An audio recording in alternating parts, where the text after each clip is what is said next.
Good morning, distinguished speakers and honorable guests, ladies and gentlemen. Welcome to the Masters Forum of the 2020 Tang Prize in Rule of Law. We would now like to invite the Executive Vice President of National Taiwan University, Dr. Ming-Hsien Chen, to give us the opening remark. Welcome, Dr. Chen.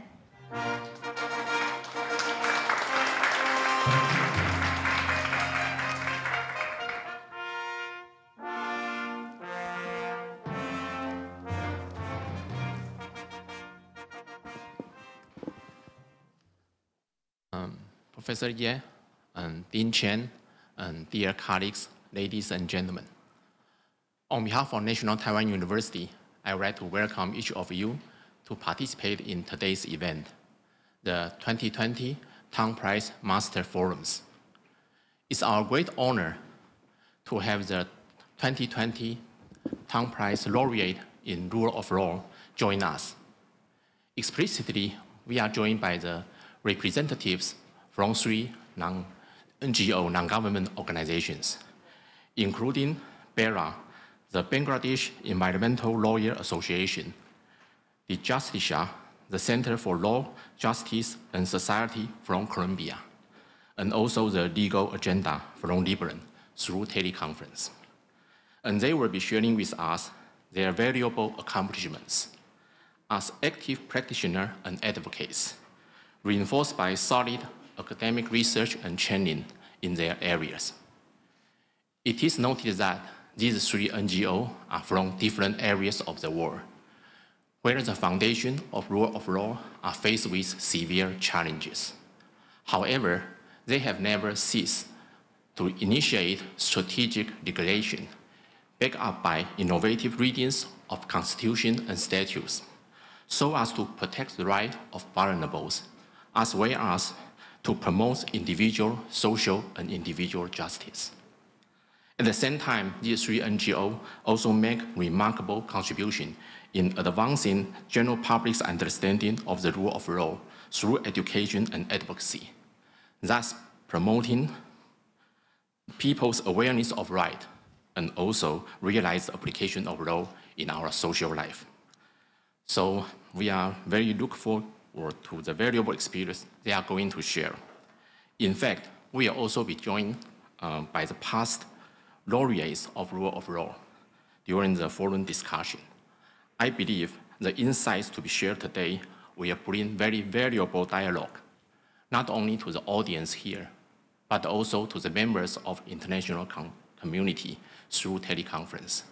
Once again, I would like to welcome all participants to today's important events, and I trust you will have a very fruitful forum to enjoy. Thank you very much.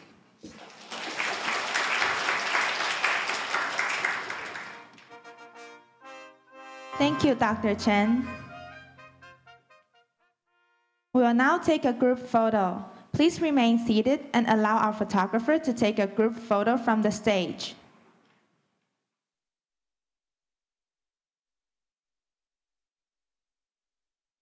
And 3, 2, 1. Thank you. Now, let us welcome the moderator for today's forum, Chair Professor of National Taiwan University, Dr. Junrong Ye, to the stage.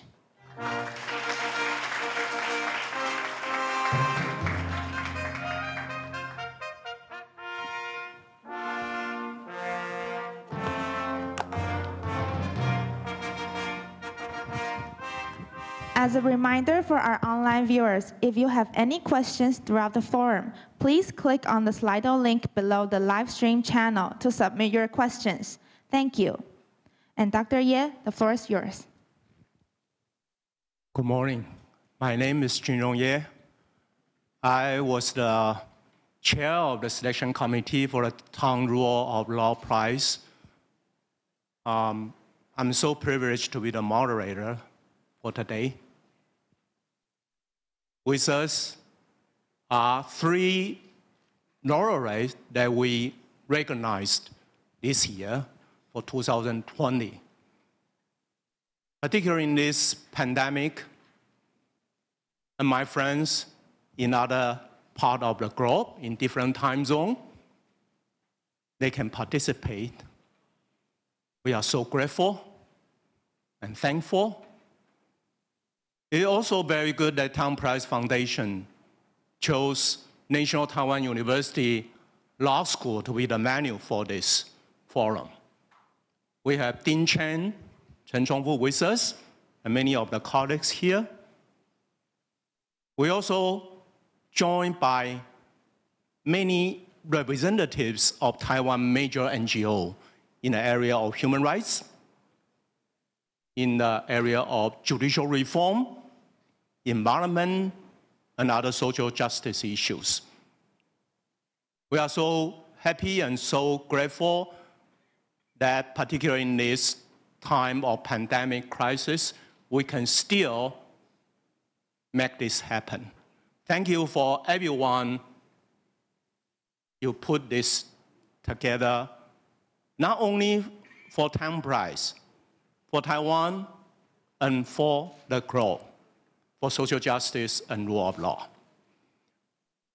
The workshop, or I should say the forum, is going to be going in this way. We will introduce 3 laureates of 2020 Tang Prize Rule of Law to share their views for us.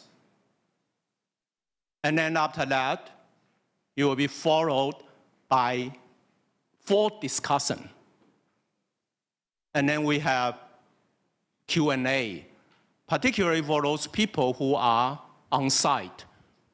You can present your question through Slido, and we will look at that and choose some of the issues for our representatives of the laureate and all our discussion to debate and to talk about and to reflect.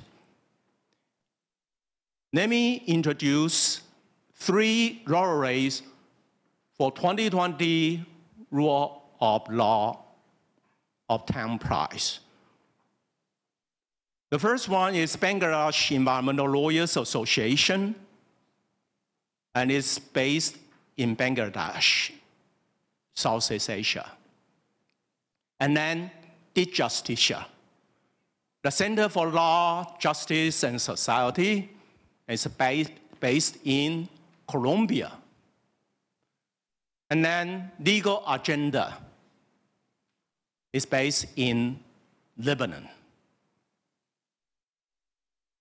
They are going to share with their view,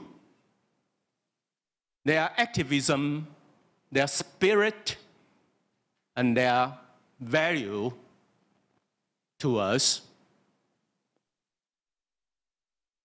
Let me begin with the first one, Bella.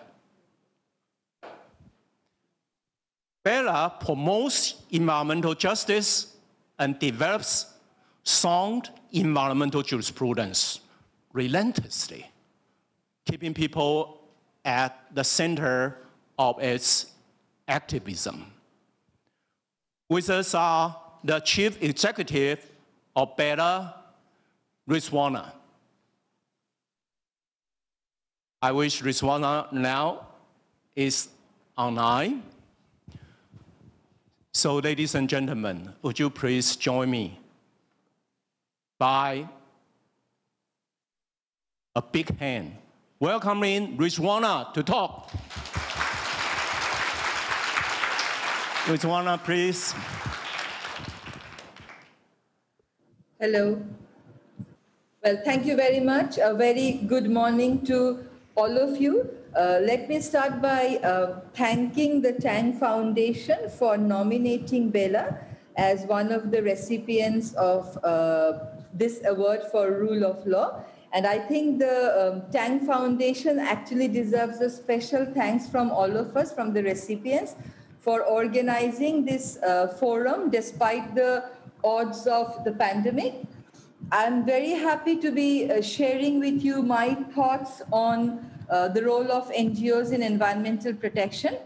And when I do that, I'll actually be doing it from my own work experience as an environmental justice advocate and as a climate justice advocate. Before I get into the formal part of the presentation, please allow me to congratulate the other recipients for the same award. And at least 3 of us know that every morning is not as rosy as this one. So we are trying to celebrate and be happy as much as we can. I'll first try to introduce to you all my country a bit. So Bangladesh, as has already been said, is a South Asian country. It is the largest river delta of the world. It is the 8th most populated country of the world. Per capita land availability, however, is one of the smallest in the world.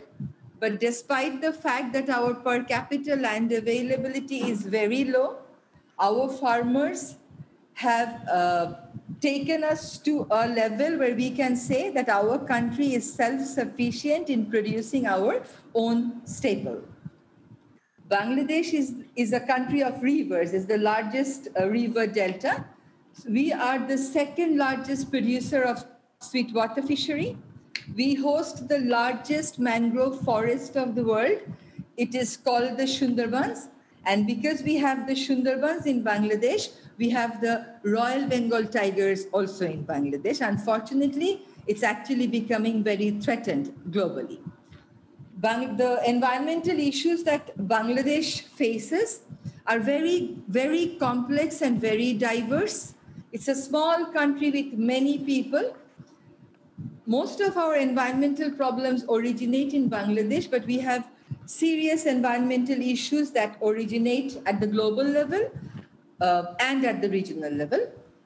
We do actually share rivers with our neighboring countries like India and China, who are the upper riparian countries, and Bangladesh is the lower riparian countries, which means that Bangladesh does not necessarily have the control over the flow of the water.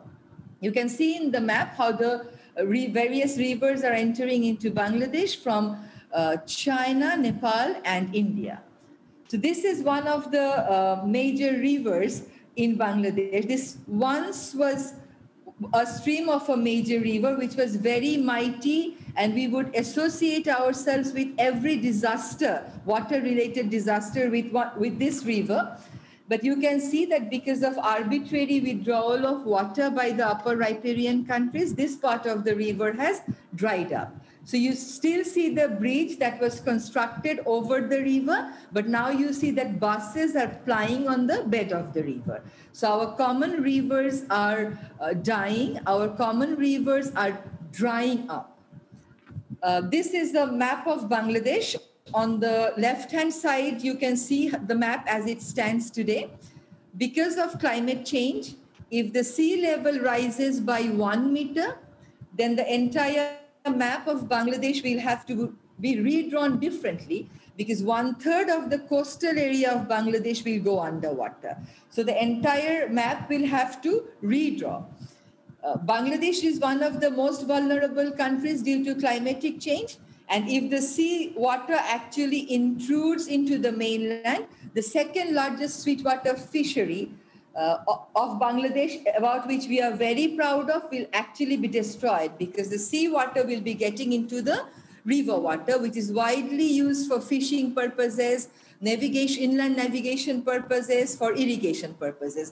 The irrigation and the fishery function of the rivers will definitely not be there anymore. And most importantly, this already overpopulated country will be faced with more challenges to deal with more people with even less landmass. The Rule of Law Index that has been published in March 2020 shows that out of 126 countries of the world, the rank of Bangladesh for rule of law is about 155, which means in all the 4 criteria of rule of law, like accountability, having just laws in place, having open government in place, having an impartial and accessible judicial system in place, Bangladesh is not giving you any good news. The capital of Bangladesh, which is Dhaka, is the most densely populated capital of the world. We have a staggering population of 47,400 per square kilometer. Dhaka has been ranked as the 7th worst livable city of the world. So we actually keep on traveling from number 1 to number 7. So this has been our best performance. The air of the capital Dhaka is often the worst polluted of the world. So we compete with Delhi. Most of the time, Delhi is first and we get the second position. And we are actually planning to have 29 new coal-based power plants, which will be adding more and more polluted air into the already polluted atmosphere. All the natural resource bases of the country are actually depleting and degrading. You can see how hills are being raised. You can see how natural forest is being cleared for cultivation, for setting up of industries, or for commercial monoculture. This is a picture where you can see how wetlands are being filled up by very powerful realtors. They're actually dumping sand on the wetlands, violating all the existing laws and plans on town planning. The industries are polluting the water bodies. On the right hand side, at the bottom, you see this is how the tannery, which is the second largest export money earner for Bangladesh, was polluting one of the prime residential area of Dhaka and also one of the major river flows of a river through Dhaka. So this was actually ranked as the 5th most polluted industrial cluster of the world. This particular industry has now been relocated to a planned industrial estate. However, it's not still complying with the legal norms. So now coming down to my presentation on the specific roles that NGOs can play or the objectives with which the NGOs who are working with environmental justice or protection of environment work. I would first like to say that the NGOs actually largely supplement and complement the sustainable development agenda of the government. The extensive network that NGOs have in Bangladesh, we can actually take many of the services of the government down to the people. We are working here for protection of all the natural resource bases that are being depleted and degraded. We work with communities, we work with grassroots communities, we educate them on issues, we mobilize them on different environmental justice issues, and we empower them by telling them their legal rights and entitlements. So in this process, we actually instill confidence in the societies when there are debates like, is 100% renewable possible, or we should still be continuing with coal or nuclear or LNG? It's actually the research, the work with the NGOs that tell the audience that yes, perhaps it's possible and the process can start. So we can feed the process of public debate also. And all this education problem, the education process, the research process, the dissemination process, the community engagement process actually raise vigilance among communities. And in many parts of the world, it's not only in Bangladesh, local communities have become vanguards in the protection of the Mother Earth. NGOs are widely I would say, feared because of their watchdog roles. They monitor the performance of the public agencies. They also put an eye on the functioning of the private functionaries. We want to ensure accountability in the functioning of the government. So we put checks on system excesses. And one of the ways we do it is through asking for information by using the Right to Information Act. And I'll show you an example of that. NGOs actually work as democratization force. We talk to the communities, we get their views, we educate them, and we then take their voices to the people. So in the process, the gap that exists between the bureaucrats who sit here in the capital and the people whom they are actually trying to govern, we bring their perspective into the entire policy-making ambit. NGOs actually work to shape the politics around rights. So we are rights advocates, and our agenda is actually highly political. I'm not saying partisan, it's highly political. And if you see the credibility of this sort of agenda earning from the global community, you will see that in the European countries, they have come to form green parties. And in Iceland, you see that a person who is running the government is actually representing the green bloc. So the credibility has increased manifold. We represent and defend people's rights, the rights of the communities, their environmental rights, against state atrocities and corporate malpractices. We, of course, demand accountability in the functioning of the private sector. So we denounce corporate capture that kill the space for the communities, and we actually claim spaces for the traditional livelihood earners. We work for better laws, we work for better implementation, and we work for better institutions. We encourage the public agencies to perform better, and we demand better environmental governance, which means people have to be consulted before decisions are taken about the natural resources on which their lives are dependent. People have to be told about what decision the government is taking and the basis of such decision. And if the government crosses its limits, then there has to be a mechanism in place where, by availing which we can hold the government accountable.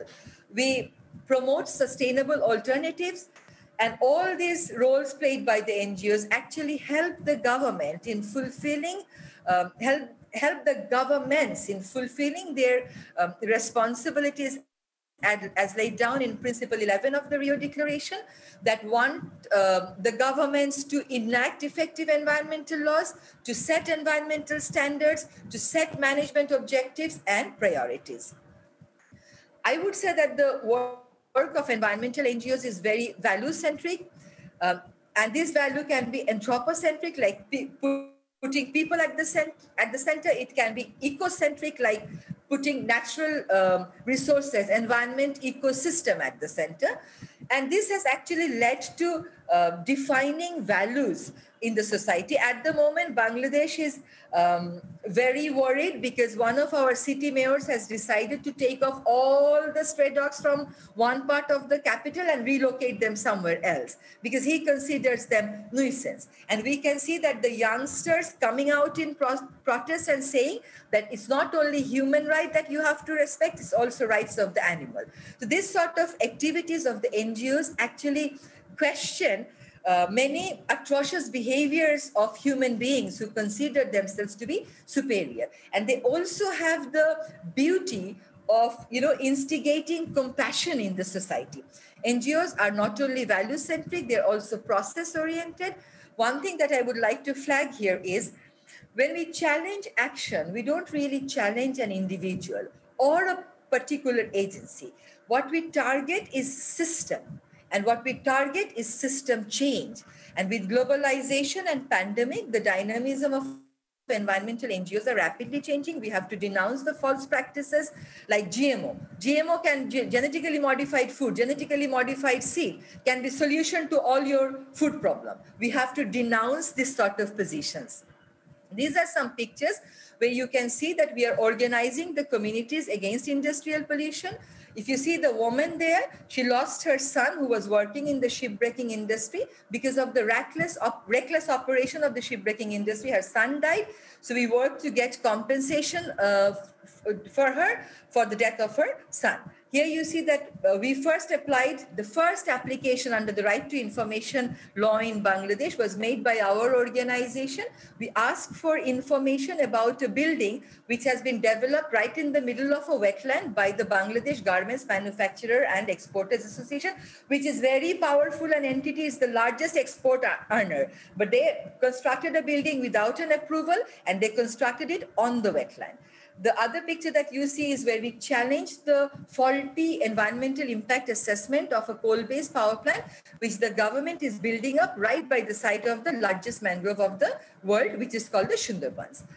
So we have raised voice against a world free from plastic. We have denounced the activities of the European government and European business people in sending their toxic-laden vessels on our beaches. And we are demanding food that will be safe from pesticides, herbicides like glyphosate, which has been proven to be carcinogenic.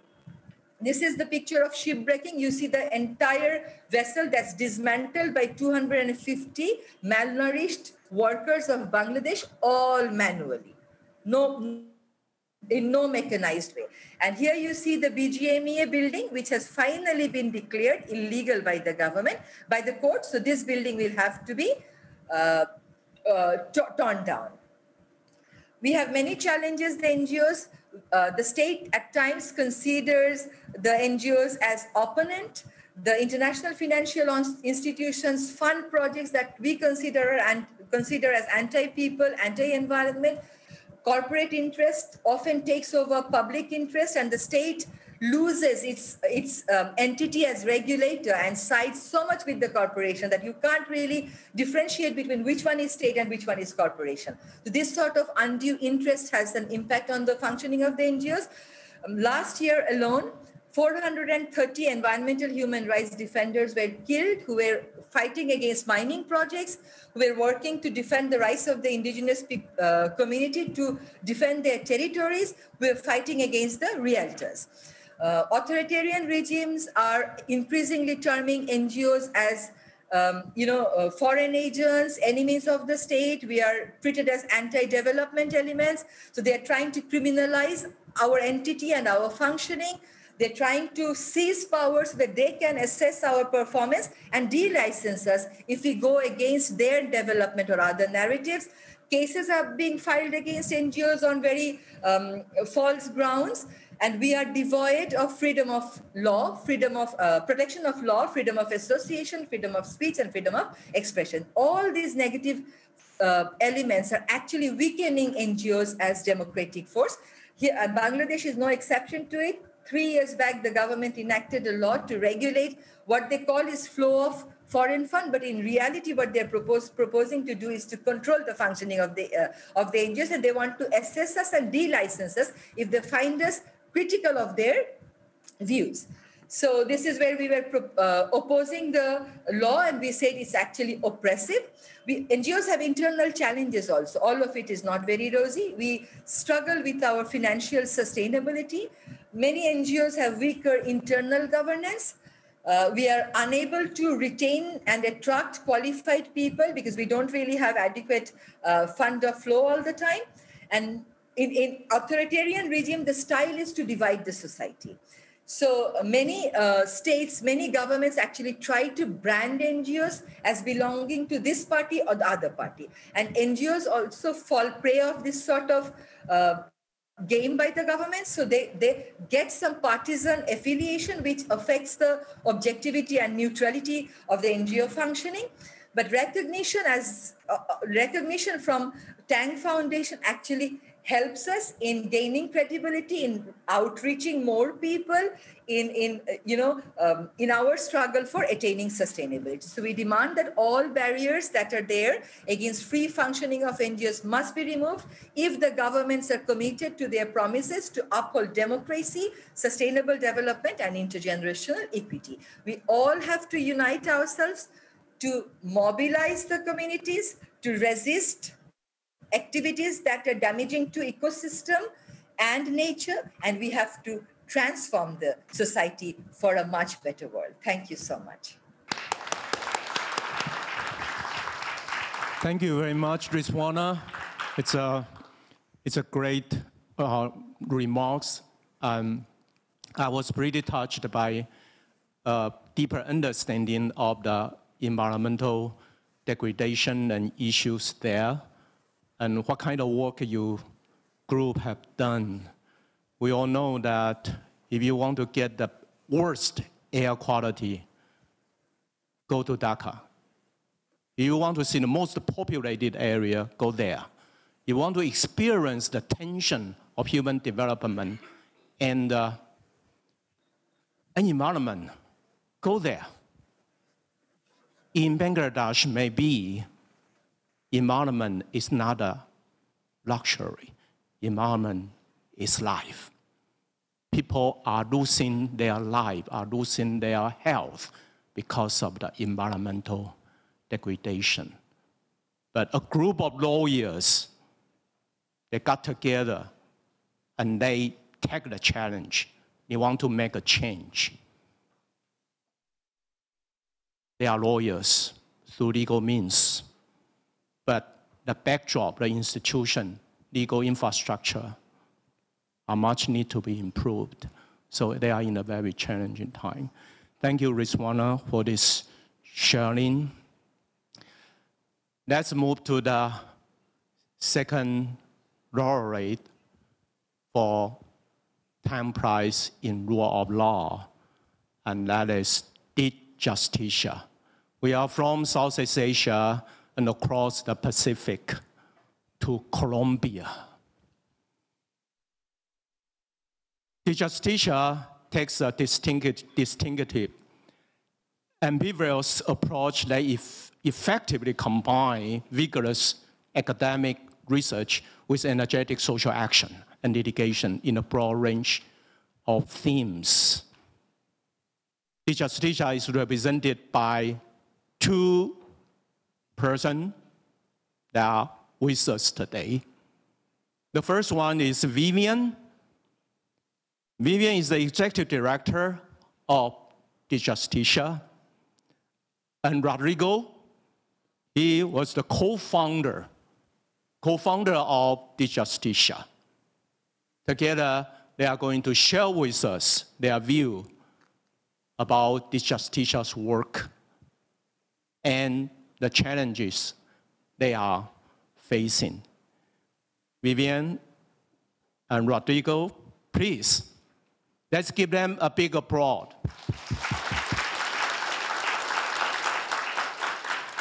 Okay, Vivian, go. Thank you very much. Should we proceed? Okay.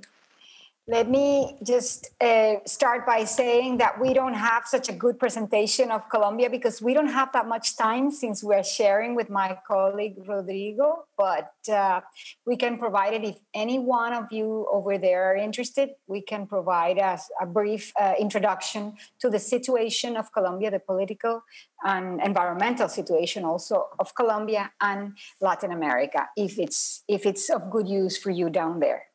So let me just say, as it was mentioned before, that it is a big thank that we have to give Tang Prize for co-laureating the collective effort of the Justicia. We are honored to receive from Taiwan a prize named after the Tang Dynasty, representing a golden age of civil and academic government in Chinese history that is filled with the values that we share, with flexibility, openness, tolerance, meritocracy, and knowledge-based decisions. We're also very humbled to share the prize with the previous laureates that we deeply admire, some of which are today with us because they represent a perspective of the rule of law that transcends formalisms and concentrates in material justice, in liberalism and equality. And thanks finally to our Taiwanese colleagues and friends with whom I hope we're starting to have a long and lasting, fruitful relationship. To approach the subject of the Justicia as a contemporary non-governmental organization and the rule of law, my colleague Rodrigo and I will divide our plan in three parts. First, what is a non-governmental organization and how does an NGO differ from other private initiatives in civil society? Second, what is the concept for rule of law in which NGOs of contemporary civil society are involved, and how does the Justicia conceive it as a tool for change, for social change? And third part, challenges of the past and the future for NGOs like the Justicia. So the first part, what is it, a non-governmental organization? It can be defined as a not-for-profit collective entity that is independent from the government in terms of public funds, public services, or public function. This is a broad concept, but it leads us to many private collective entities that have enormous diversity, and they are created for many common purposes. But these purposes can be in turn divided into two. First, when they address incidentally or indirectly government to attend specific interests of their own members. Or second, when they are born from civil society in order to deal with general citizen concerns beyond the needs of the creators, beyond the personal interests of the members or the founders. Their purposes require a permanent relationship with the government because this is the way to fulfill their mission. But at the same time, they need to be distinct and separate from government, hence this non-governmental character. The permanent relationship of civil society with government can be either to follow the direction established by power or to question it. Many private organizations founded by different corporations or by philanthropic purposes follow what is happening, follow the status quo, and give relief, for example, to poverty without even asking if there is injustice beneath this poverty. Other organizations prefer to address the roots of injustice that governments frequently ignore in issues such as the low redistribution of wealth, the violation of rights of vulnerable populations, and conflicts around territories and natural resources. This is the type of organization that the Justicia represents and for which a new political constitution in 1991 symbolized in Colombia a new vision with inclusive fundamental rights, material justice and equality, more participation tools, and deeper sense of believing in public goods. Taking into account the distinctions set above, and based on our experience, we consider that in contemporary civil society, an NGO such as the Justicia, and probably Bella as well, and Legal Agenda also, must have specific characteristics that make it different. These conditions depend on the voice, the origin, the interest, the funding, the mission, the strategies, and the connection to the government, which imply in sum that, and I will summarize it first, an NGO must be a result of a free decision from a collective of citizens. Second, lack profit. Third, be independent from the government or the state. Fourth, promote collective interests in the public domain, such as universal human rights, inclusive democracy, sustainable development, and environment. 5, be guided by a perspective of social justice and or social political transformation. Therefore, they are critical to the existing socioeconomic arrangements. 6, be led by a human rights-based approach. 7, work with and or for grassroots organizations, vulnerable minorities, or historically discriminated groups, but also have a proper and legitimate voice. And last, understand a developed and complex concept of rule of law as a tool for social change.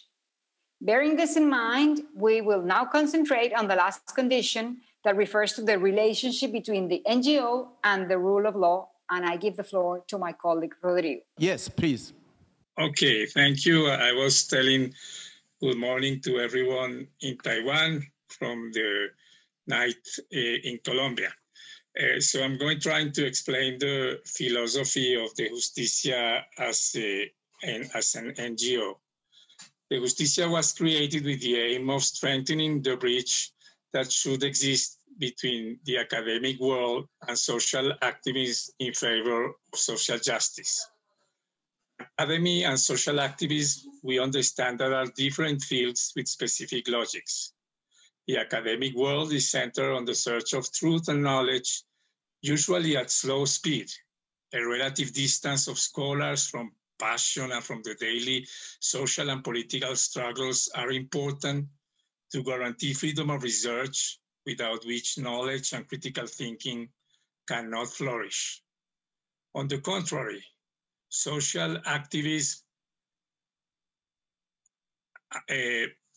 implies a passionate involvement in these daily struggles, as the goal is to contribute to the transformation of social structures that perpetuate discrimination and oppression.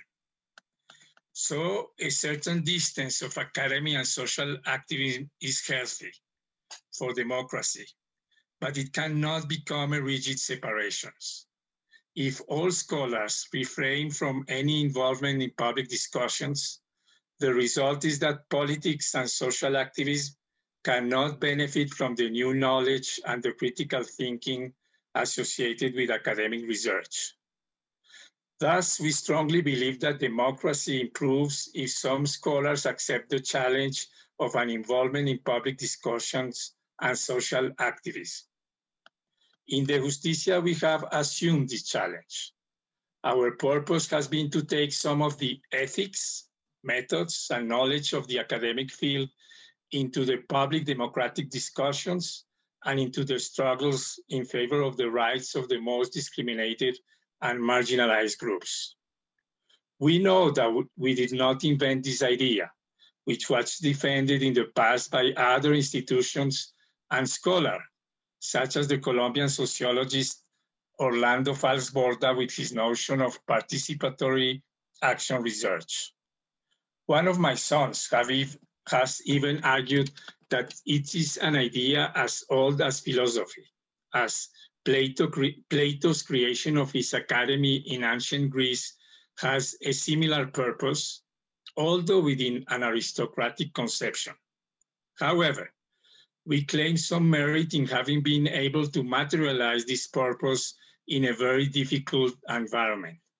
In the Global South, in one of the most violent and difficult countries for human rights activism, which is Colombia, we have managed to create and sustain an institution which is a mixture of a center of academic interdisciplinary research on law and society, and at the same time, a passionate NGO involved in concrete struggles for social justice.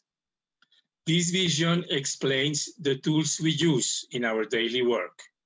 Socio-legal research to produce new knowledge relevant for social justice, policy proposals and participation in public debates based on these researches, strategic and public interest litigation in favor of the rule of law and social justice, and informal education for grassroots organizations and human rights activists. In all these activities, we emphasize the importance of working with other civil society organizations, especially in a South-South cooperative international perspective. This bit of the Justicia explains our vision of the rule of law and its relation to social justice. We agree partly with the notion formulated by prominent scholars, such as Professor Ras, the last recipient of the Tang Prize, that the rule of law implies the existence of clear general legal norms that are predictable, non-retroactive, and that must be respected not only by individuals, but also by authorities, in order to avoid arbitrary government and protect individual freedoms.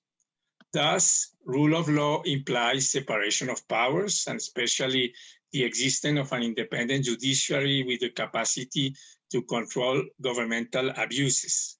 However, in our daily work, we endorse a more robust and ambitious notion of the rule of law associated with the respect of all human rights, and not only with civil and political rights. Living in a society with acute discrimination, deep social inequalities, and widespread poverty such as Colombia, we have to articulate the struggle for a liberal notion of rule of law with the struggle for social justice and against discriminations and inequalities.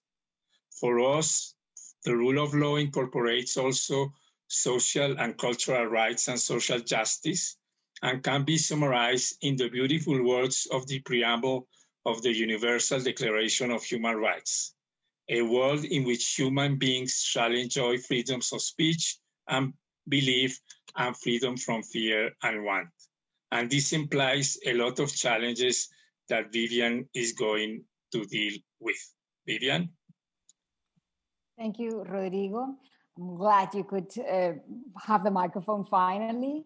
So just to end our intervention, I will share three challenges that we have faced in the past using our methodology and the philosophy that Rodrigo explained to confront the deficits of the rule of law in Colombia and Latin America. The first one is the recognition of ethnic rights and equality of opportunities in Colombian society and the setting of a precedent for Black communities. For 8 years, the Justicia guided and supported a legal action for the recognition of a collective property that led to the first judicial decision that reaffirms the importance of Afro communities in 2 islands of the Caribbean and their access to territory since slavery, maintaining the culture and the bond within hundreds of families in that Afro community. The second challenge that we faced in the past that I want to share is a careful litigation strategy with the NGO that works for LGBT rights that contributed to offer legal equality for same-sex couples so that now they can marry, they can adopt, and they can have social protection exactly as heterosexual couples, also contributing to change the approach of the Colombian society towards its historically discriminated group of people. And the third challenge is the Justicia's integral participation in favor of the peace process that finalized with the 2016 peace agreement and the end of more than 50 years of internal conflict between the Colombian government and the left-wing FARC guerrilla, which is now under the framework of a peace implementation. Through research, technical assistance to the peace guarantors, specifically intervention in public discussions, op-eds in national and regional media, litigation, communication pieces, capacity building exercises, and ideas for peace building, the Justicia provided for more than 5 years and continues to provide today analysis, arguments, and proposals that contribute to a very long and winding road of transition to peace in which we are presently, as of today, still struggling a lot.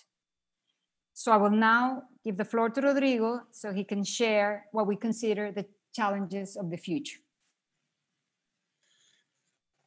Thank you, Vivian. The Justicia faces huge challenges in the future. Most are common to most human rights NGOs, as our colleague of Bella explained, such as how to attain financial sustainability without losing independence, how to resist threats and attacks in difficult political environments such as Colombia, Lebanon, or Bangladesh, and so on.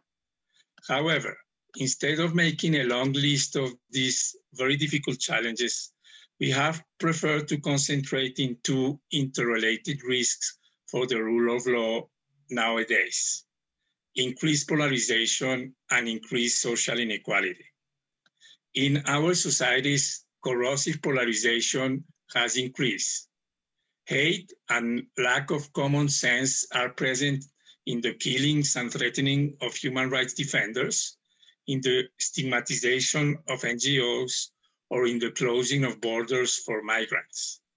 We lack social spaces where reasonable and evidence-based arguments can be shared to nourish a reasonable decision-making process. At the same time, economic inequality has also increased significantly in almost all countries, with negative impact in social cohesion and the enjoyment of rights by the most marginalized groups. Both phenomena are somehow linked, as the increasing inequality feeds the emergence of authoritarian populist movements and social polarizations. The big problem for human rights organizations such as the Justicia is that our traditional tools, such as naming and shaming or strategic litigation, do not seem very appropriate to face these sort of challenges. For instance, how to use these tools to reduce polarization and promote democratic deliberation among those who are different? What are the effective strategies to use human rights to reduce economic inequalities? There are not easy answers to these difficult questions, which have become even more complex because of the pandemic. However, we strongly believe that the methodological approach adopted by the Justicia and other NGOs continues to be relevant in this new COVID-19 era, still surrounded by uncertainty. It's through a creative combination of academic research and social activism that organizations such as the Justicia and others can contribute to face these challenges to the rule of law. Today, more than ever, we feel then deeply committed to our mission and to our approach. Thank you very much.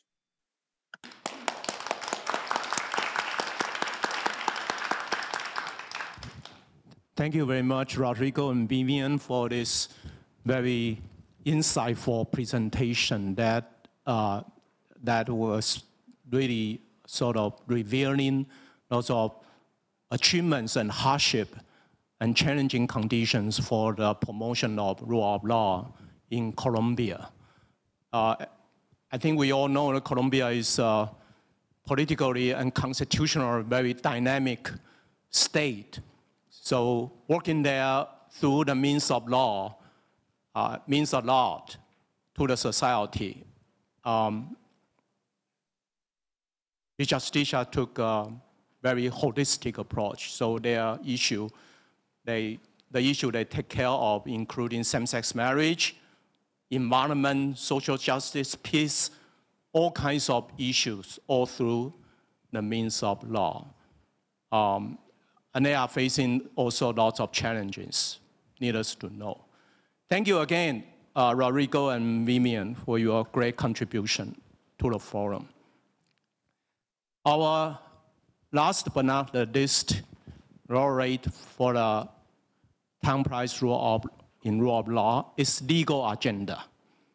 So we crossed the Pacific Ocean, and then we crossed the Atlantic Ocean and overflow Africa, Europe, and into Lebanon. And again, Lebanon is a very politically dynamic state and society. And maybe everybody remember only not long ago there was an explosion and suffer a lot of casualties. We actually concerned so much because of this Tang Prize. So when that thing happened, we place special concern to Lebanon about that casualty. We are very, very grateful that Rob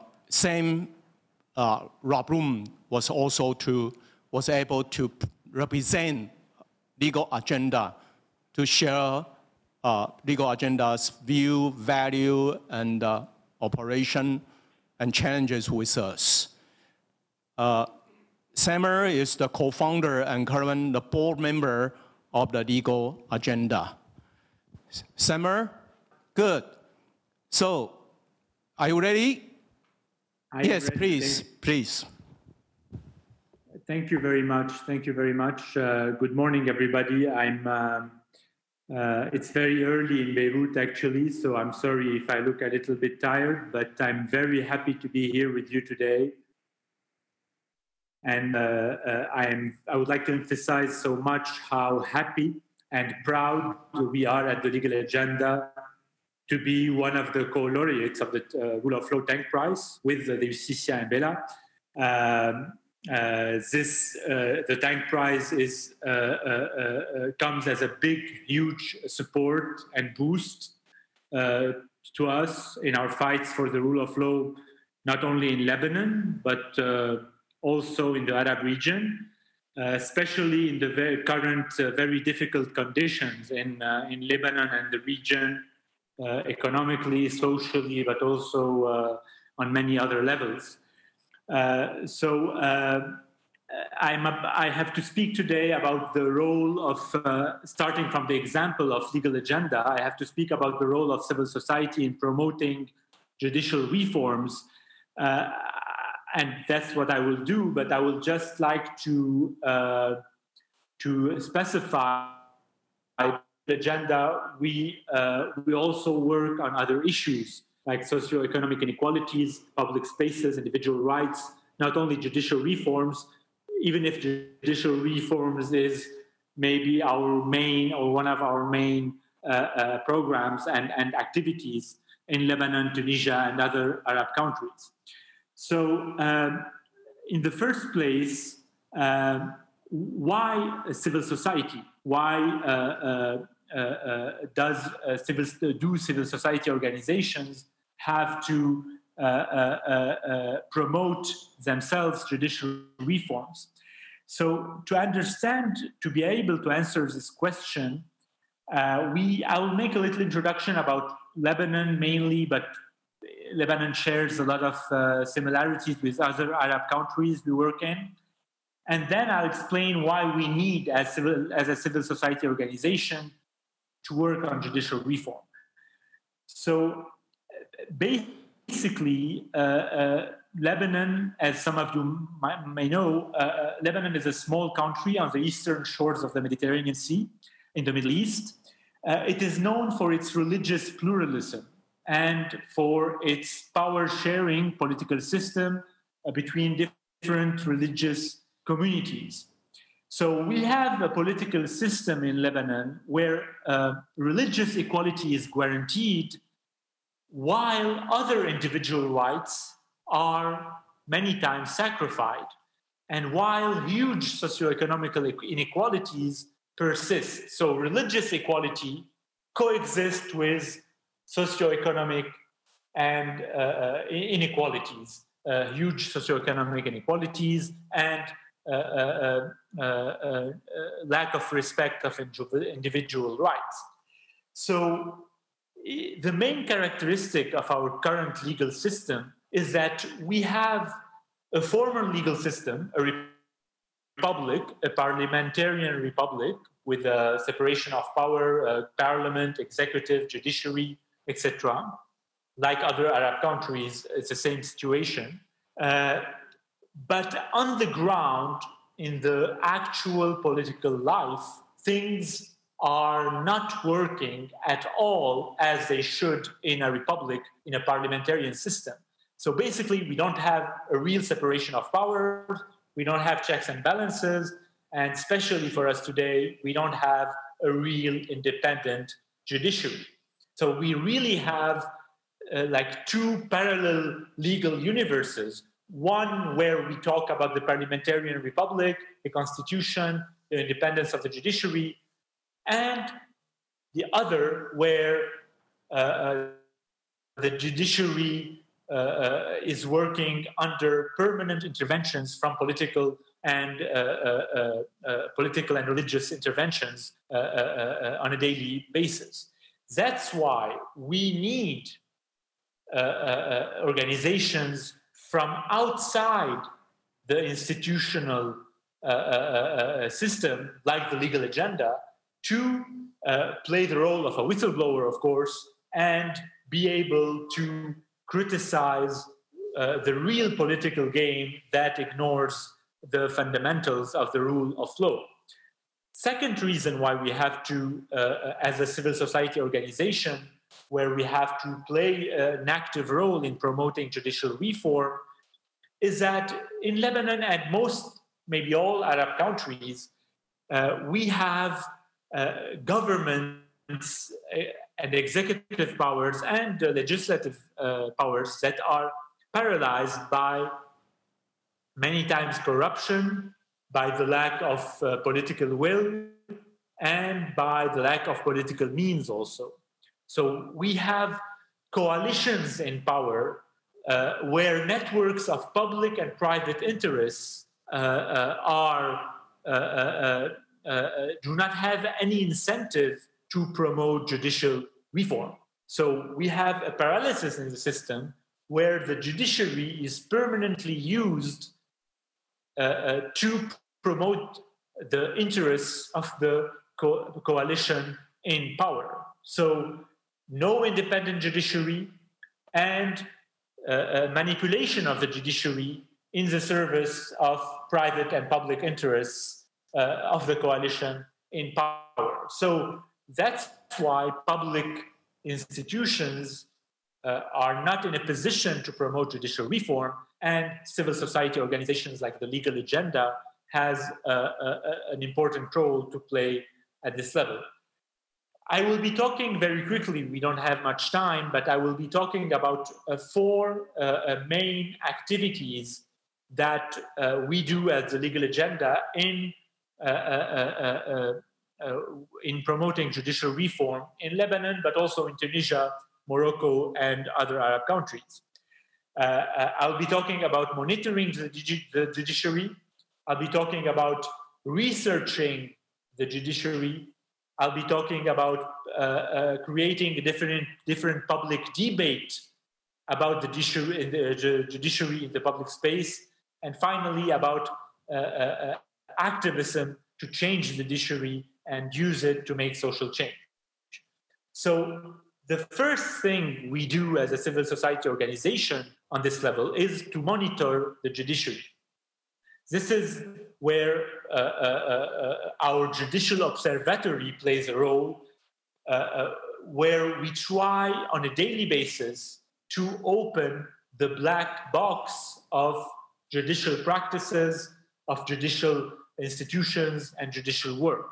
Why do I say black box? It is mainly because most citizens in Lebanon and other Arab countries are not aware of what's happening inside the judiciary, of the judicial work, of the work of judges and lawyers. They're not aware because they see it as too much technical matters, too much complex, too much difficult to understand. So most legal and judicial matters are not known and discussed by citizens because and are not do not go through democratic debate and processes. So we try to monitor as much as possible judicial decisions, judicial practices, judicial debates, legislative debates about the judiciary to make this information, one, accessible to the public, and to emphasize its social and political importance.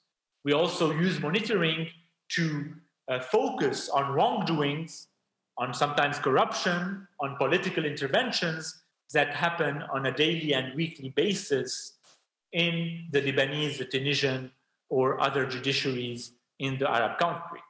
And this monitoring role is very important because we use it to denormalize practices that became, unfortunately, very normal in the judiciary in Arab countries. Very bad practices where, for example, we see judges regularly visiting politicians or judges giving special treatment to rich and powerful people, etc. So these practices became very accepted and normal in Lebanon and other Arab countries because of the culture of the dependence of the judiciary. So we used our monitoring activity to denormalize these practices and show how dangerous they are for the rule of law. So this is the monitoring activity, which is our first main activity about the judiciary. The second main activity in promoting the reform of the judiciary is research. Why research is so important for us as a civil society organizations? We have been producing for 10 years now qualitative and quantitative original data about the work of the judiciary to know it better how it functions. So it is very important to us to use social science methodologies like ethnography, ethnographical work, observation, interviews, archives, to try to understand judicial work and judicial practices from all their dimensions, legal, of course, but also social, political, etc. For example, we did big research on judicial practices under the authoritarian regimes in Tunisia and Egypt to understand how judges and courts behave in such authoritarian environments. We did other research, for example, on public interest lawyers and cause lawyers in Lebanon and Tunisia, trying to understand why most of the legal profession is oriented towards corporate law or business law, and only if a little minority only works on cause lawyering and public interest causes, trying to understand this phenomenon. And many other examples I can give.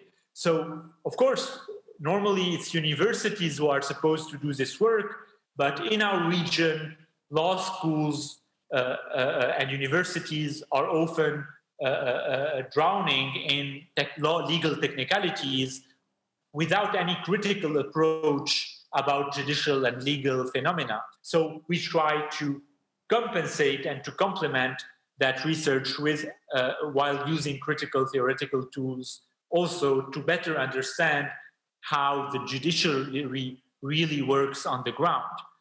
So this is research, our second activity. The third one, role we play in promoting judicial reform is creating another kind of public debate about the judiciary in the public spaces in Lebanon, Tunisia, Morocco, in Arab countries where there's enough pluralism and at least democratic environment to allow some public debate, which isn't the case of all Arab countries, of course. So we use our magazine, our website, our social media tools to encourage debate, social debate, public debate about relevant judicial and legal issues, to make them understandable with all the implication and their dimensions for everybody. So we try to not let the ruling coalition in our countries determine what should be discussed in the public space and what should not be discussed. We try to impose our own issues that we think are very important for the rule of law, to create a counter narrative about rights issues to that of the coalition in power. So this public debate component is extremely important, because we have been also feeding mainstream media with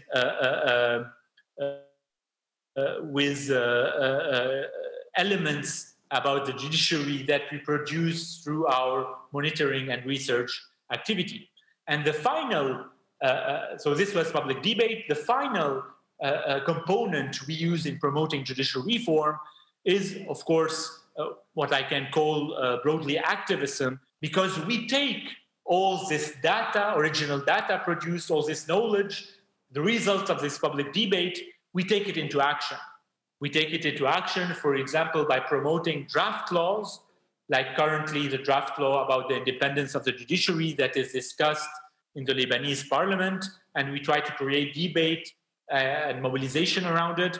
We are into strategic litigation also, using the judicial arena to promote social change about LGBTQ rights, about the rights of drug users, about the protection of the public domain in Lebanon, etc. And we use all this data and this knowledge to give intellectual tools to other social mobilizations in Lebanon, so they can use them in their own work on promoting specific rights or specific reforms in their own sectors. And we try through all this to change the normative and professional environments of judges and lawyers and law schools in Arab countries, because we think that this normative environment in which students, lawyers, and judges work is very important to change how the judiciary work in our region. So my time is up. So this is very quickly a very brief overview of the role we try to play as a civil society organization in promoting the judiciary, basically building bridges between knowledge production about law and judiciary and activism, and bridges between activists and legal professionals, and trying to build and foster a strong counter coalition in favor of judicial independence, judicial transparency, and in favor of the rule of law in Lebanon and Tunisia and other Arab countries, which is also a very difficult objective to achieve in the current political situation in the region. But the Tank Prize today is certainly a very valuable asset on that road and in this fight. Thank you very much. Thank you very much, Summer. Well, I was very struck by that monitoring, research, and robust public debate and that kind of work, particularly that research. Research is a rock to the social activism of legal agenda. The research they do, they compile data and argue for that and spread, and this is wonderful. Not only in Lebanon, but it has spread to the Arab world on the topic of, but not limited to, judicial reform. Thank you very much for the representatives of these three laureates for 2020 Tank Prize Rule of Law. You know, in terms of rule of law achievements, someone could be a judge who make decisive decision, committed himself or herself in the judicial ruling. Could be the incumbent president, could be the mayor, could be ministers, could be commissioners of Human Rights Commission, could be any government official, could be a professor, could be professor come up with scholarly work, a tremendous impact to the society. Could be someone who involved in international mechanism, try to do things, push forward things in the international scales. Yes, over the years, Tank Prize in Rule of Law has chosen some of the laureates in the past, including in year 2014, Albie Sachs. He was here making speech, talking to people like a star, and was very, very energetic and very convincing in many ways. We also have Louise Arbour. She was one of the founders of the International Criminal Justice, was chosen in year 2016. In year 2018, the Tank Prize Rule of Law goes to Joseph Ratz for his contribution in jurisprudence, in mega theory that caused a tremendous impact to our legal world. This year is very different because in the past, we have different category of people who make great contribution in the area of rule of law. But rule of law is such a big thing, it takes different form to implement that. 3 institutions has been chosen at this time. We have our previous recipient of the Tank Prize laureate to talk to us. Albie is from South Africa. Arbour from Canada. They are not online, but we have arranged this. Our executive director, Chen Zhenchuan, was so considerate. He found this is one of the that's the way to recognize the achievements and importance of this year's recipient. Ladies and gentlemen, we have the privilege to listen to our beloved Albie and Louis with their remarks. Please show the clip. I'm going to do something very bold. I'm going to try and use rule of law principles in relation to the English language, because there's a phrase that's so pertinent now, so appropriate, and it's so ugly. It's powerful, and it says to kill 3 birds with 1 stone. I hate that idea of killing birds to make a point, so I'm going to change it. What the Tang Prize Foundation has done with this particular award is to feed 3 birds with 1 hand, or even better, let's say, to pollinate 3 flowers with 1 bee.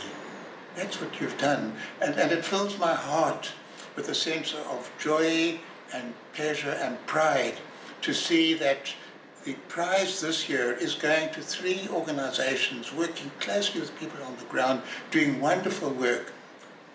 Point number 1, the first flower. The rule of law is so dependent on collective work. And the idea of giving the award to 1 great judge, 1 great legal philosopher, 1 great legal thinker, that's fine. But somehow there's something inadequate about that. It's the people teaming on the ground in all the different countries of the world, working collectively, the people in the different offices working collectively, the people doing the research. It's the whole combination of people involved in the processes of law that need to be acknowledged and recognized. So Tang Prize Foundation, congratulations on spreading the scope of the award to acknowledge the collaborative aspect that's so central to the rule of law. Secondly, the NGOs, they play such a significant role. They are the interface between the lofty ideas of the law, the pronouncements, the legislation, the court decisions that are so important in providing a certain core morality, political morality for all the different countries and the people on the ground most affected, the people who need the rule of law the most. They don't have the money, they don't have the political connections, they don't have the power. All they have is a claim for justice through the rule of law, and they get together through NGOs, not dependent on government, not necessarily hostile to government, but outside of the political structures, working often with the political structures to bring about change and to make sure ordinary people are represented in the areas where the law is being determined and being applied. And thirdly, by giving the award to NGOs in this way, you can reach out to different countries, people working in different areas. Colombia, Spanish-speaking, the Lebanon, Bangladesh, each one doing wonderful work, and they represent so many other NGOs in so many different parts of the world. And I'd like to mention a story of how valuable, to me, sitting on the bench, on the Constitutional Court of South Africa, the role of NGOs was, and I'm sure all the other recipients of the award can testify, those who've been judges, to exactly the same thing. We had a huge problem in our country with the rights of people to have access to antiretrovirals when the HIV pandemic was hitting us so hard, and tens and tens of thousands of people were dying because they didn't have access to ARVs. And we had 2 great NGOs in South Africa, the Treatment Action Campaign, representing people living with the virus, campaigning for the right of access, and the AIDS Law Project. And they got together, they brought a case to our court. When it was heard, the court was packed with people wearing T-shirts saying HIV positive. It humanized the issue. It made it real. It put human dignity at the core of the legal process, not just manipulation of words and concepts and ideas, but vindicating the fundamental rights of human beings. We're made to feel that at all times, and the Constitution backed us up. We were able to use the Constitution to vindicate the rights, to ensure that antiretrovirals were made available, and it transformed our country.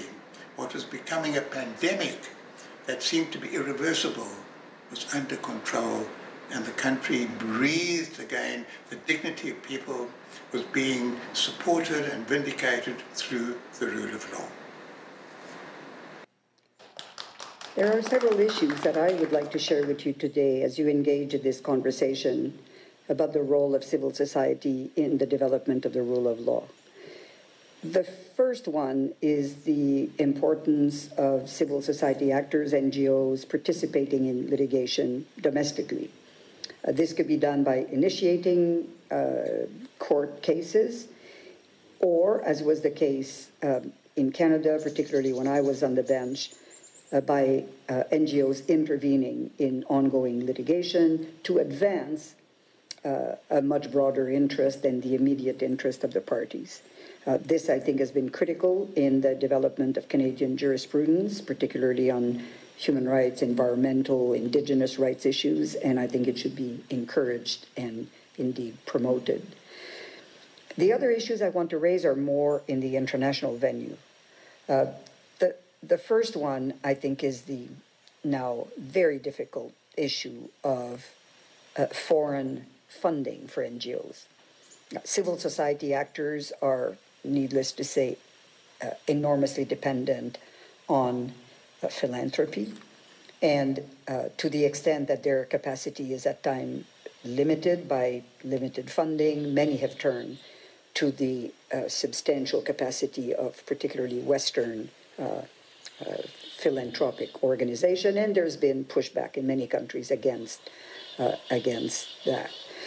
This is very troublesome, and I think one will have to hope for an engagement by the international community in support of local, particularly in developing countries, the need for NGOs to be supported and the pushback against governments trying to curtail their reach.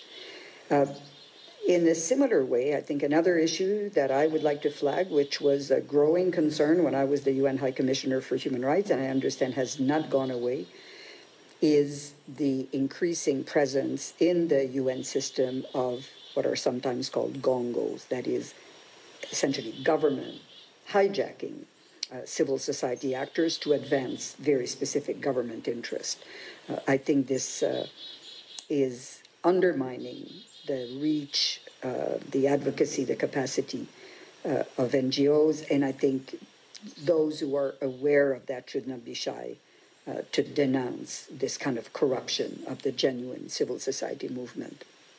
And finally, maybe in a very radical, futuristic way, I'd like to revive an idea that goes way back to the World Federalist Movement, the time of the creation of the United Nations and of the Universal Declaration of Human Rights, which is the hope that one day we'll be able to maybe more formalize or institutionalize a space for citizens of the world to be heard in the United Nations system other than through the representation of states. This could be through the creation, for instance, of an upper chamber, a kind of Senate to the General Assembly. But I think if we want to be true to the idea of we, the people of the world, coming together, it's increasingly through the voice of NGOs that I think we are truly represented. Thank you. It is always good to hear the voice from Albie and Luis, particularly in this time. They have set an example of how they can contribute to the world through legal means. And for lawyers and for people in the area of law, they are all models, but they took a very different role. They dare to challenge the challenging condition and dare to promote the value that they hold true and the mission they are committed to. Now, we are going to invite the representatives of some local NGOs to the platform. Let's welcome them.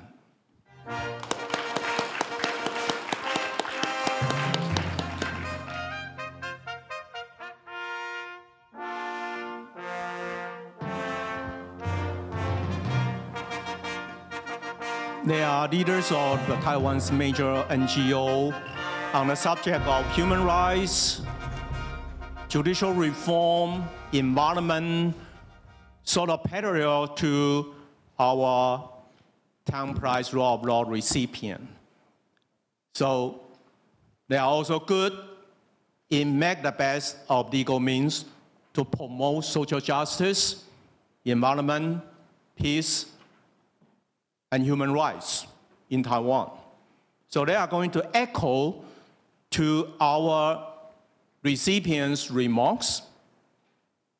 And together we are going to build up or envisage a better world for tomorrow through the work of civil society represented by NGOs. Let me introduce the 4 distinguished panelists that sit by my side. Let me begin with Robin Winkler. Robin, also known as Wen Lubin.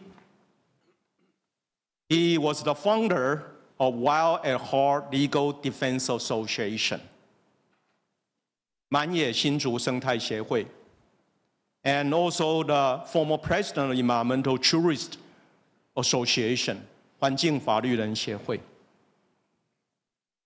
I know him for quite so long, has been working relentlessly in the area of environment and beyond. So if I don't see him demonstrating on the street, maybe in the forum, right? Okay, so we have Robin Winkler to join us.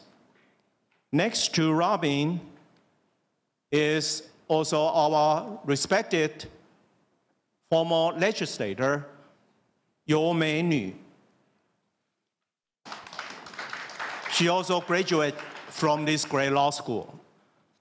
She was the former legislator of the Legislative Yuan, representing DPP, also a former chairperson of Awakening Foundation, 妇女新知. On my left, Clarence Zhou, Zhou Yuxiu. He is now the chairperson of Taiwan Association for Human Rights. And then on my far left is Lucas Wang, Wang Rongquan. He is the chair of the International Cooperation Team for Judicial Reform Foundation, 民间司改会. Together, they are going to respond and echo what our recipients have just said. Can we begin with Robin? Right. Okay. Well, thank you very much, and thank you to the Tang Foundation, and thank you to all the participants, the 3 laureates, and the former laureates. It's really I can't emphasize enough how significant this is to have a major financial award and recognition to these groups. My own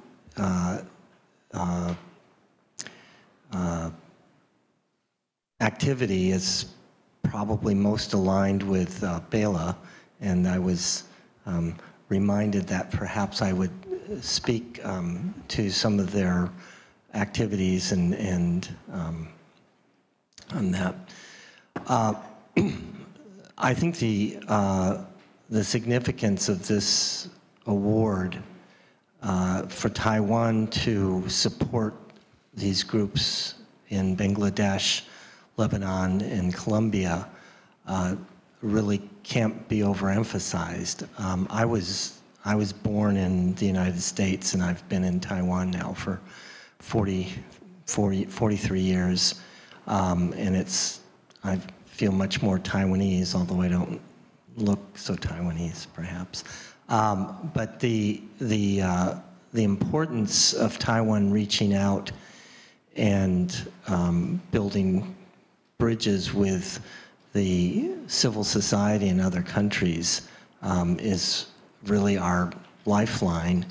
Sometimes I say Taiwan not being a member of the United Nations actually might work in our favor, because the way things have been going in the world has not been very good for the environment. It's not been so good for rule of law and for social justice. So I think that Taiwan has an opportunity to sort of break from the mold, and it's done, this Tang Prize has done this, I think, with its award to the three organizations. Taiwan shares a lot of, I think, experience, and the other speakers will certainly address the human rights, gender issues, things like same-sex marriage. But in the environment, this is something, Taiwan, unfortunately, has a distinction of being one of the highest per capita greenhouse gas emitters. We have one of the highest consumption of plastics, and in fact, we're one of the major producers of plastics in the world. And we're very blessed that we have a great climate. We have a very rich agricultural land. Rizwana mentioned Bangladesh's self-supporting in staples. When I first came to Taiwan, we were very close to that. Now we've become increasingly dependent on imported as the tastes of the consumers change or perhaps are even manipulated.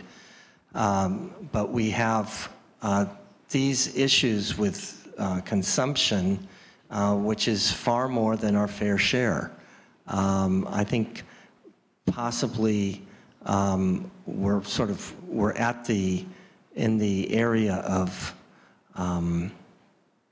a developed country in terms of our consumption, our reliance on electricity per capita, consumption of electricity and so forth, but these are all burdens on the future and on the other rest of the environment. So where you see a group such as Bela that's doing the kind of work in extraordinary adverse circumstances, it's very humbling. My main organization, Wild at Heart Legal Defense Association, is one of three, as far as I know, and I have colleagues from the Environmental Jurists Association here and the Environmental Rights Foundation, and so we're working together quite a bit. So I'm interested to know whether or not our counterparts in Bangladesh and Lebanon and Colombia also have other groups that they're able to ally with, because the work that you're facing is incredibly daunting, and it's not something that's easy to do alone. I also wanted just to, some things that stood out to me, and again, I'm sorry, for Lebanon and Colombia, I think the other commentators will probably have more pertinent comments, but something that struck me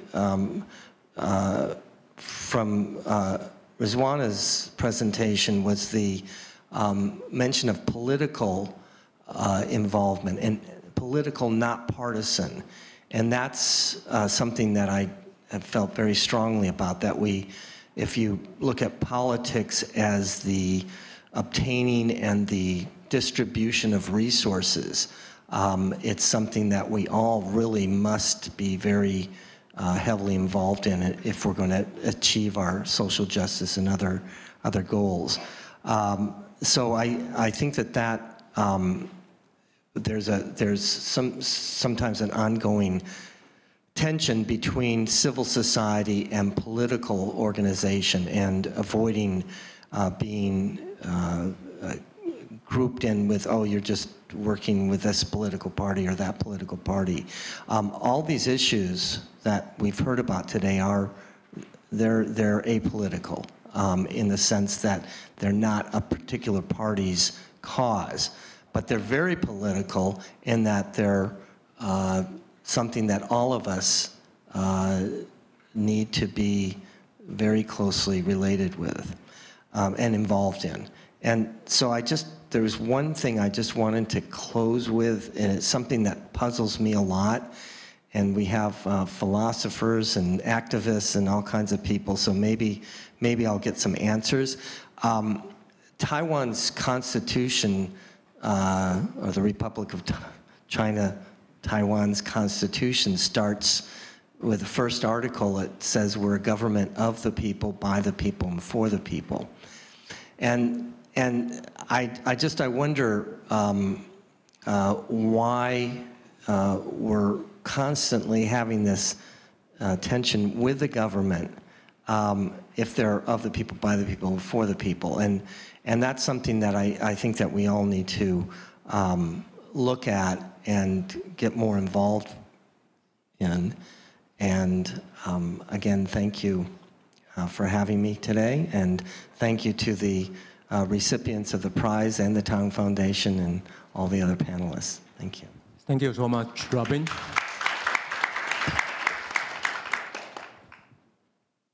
Now, Manu, you have the role. Yes.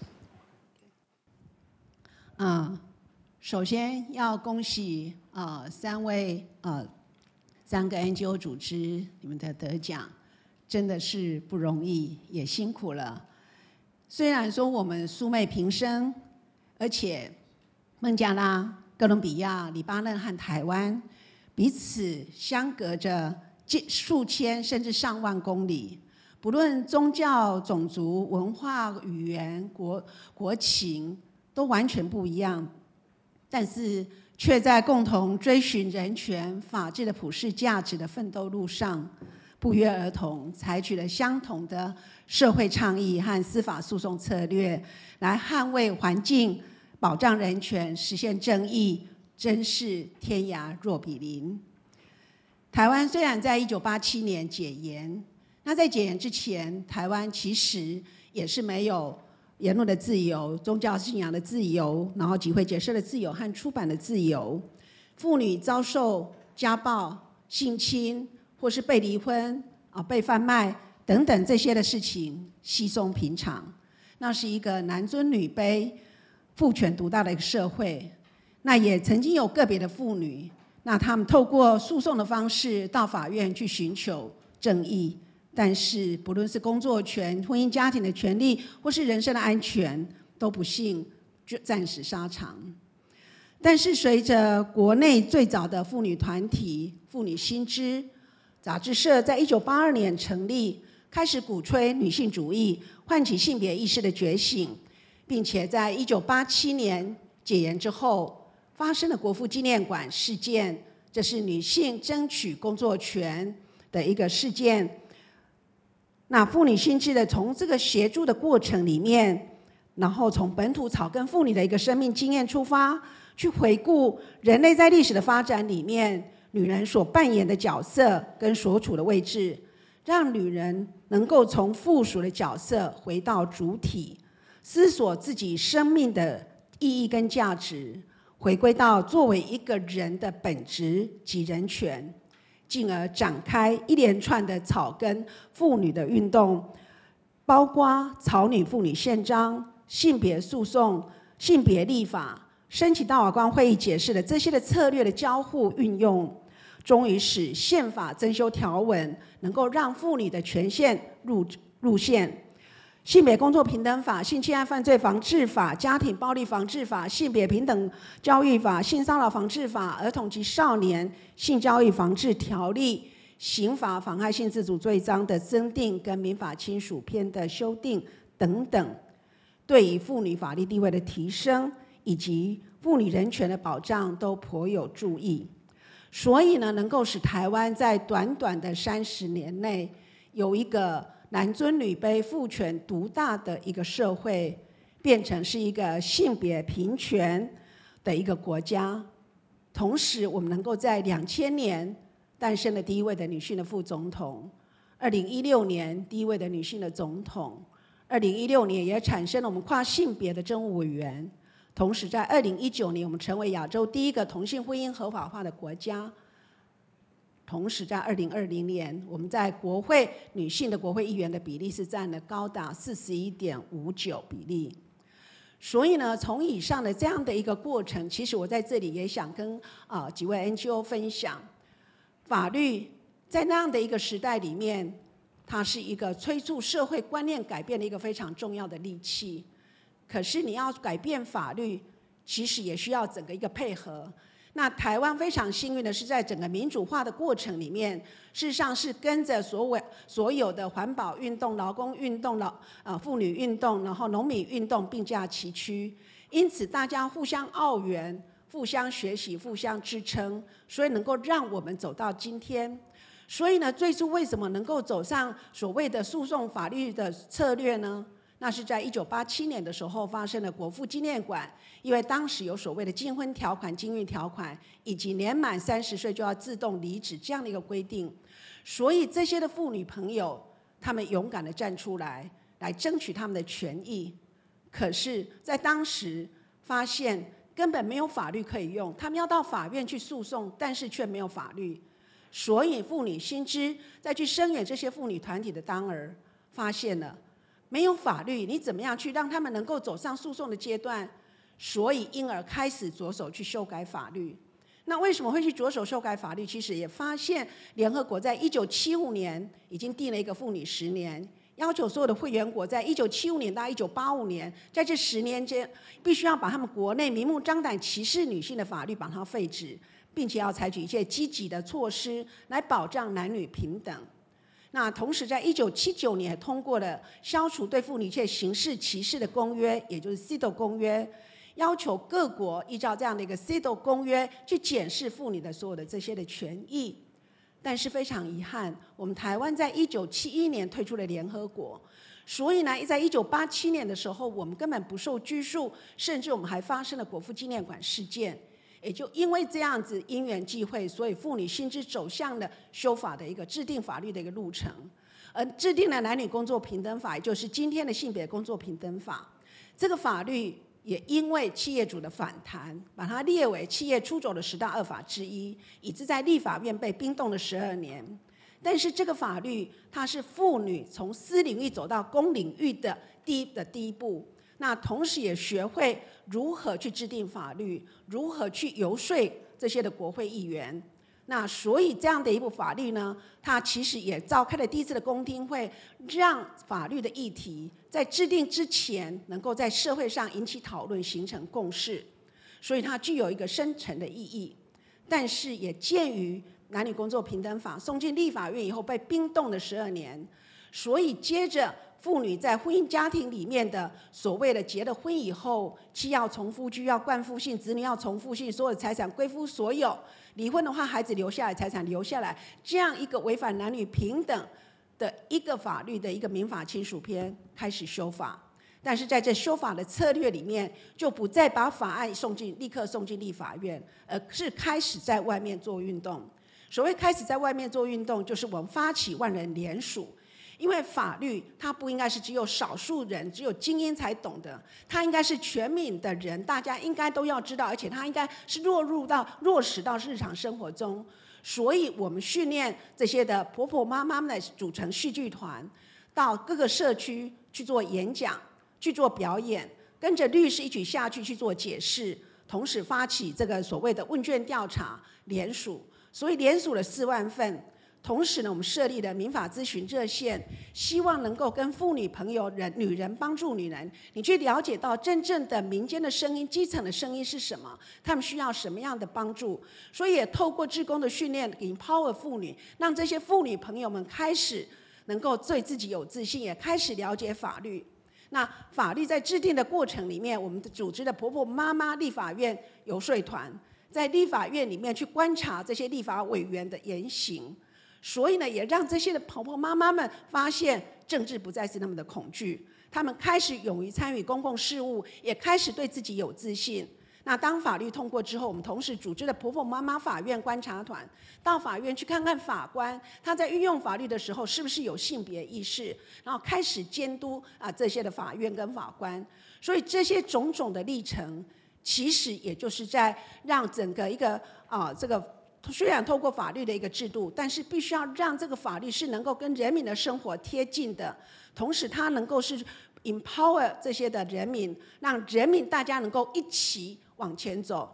所以我们说一个人走得快，但是一群人走得远。所以在这制定的过程里面，其实我们结合了律师，结合了专家学者。同时不是只有法律人，因为尤其在民法亲属篇的时候，它所背后的每一个法条背后就是5000年的中华文化。所以如何让婚姻解构重建，这里面就需要不是学法律的这些的专家学者，那同时也有一些的家庭主妇、离婚的妇女等等，他们把他们的生命经验这些惨痛的案例抛出来，让这些的精英的专家学者，让他们知道这些的痛苦。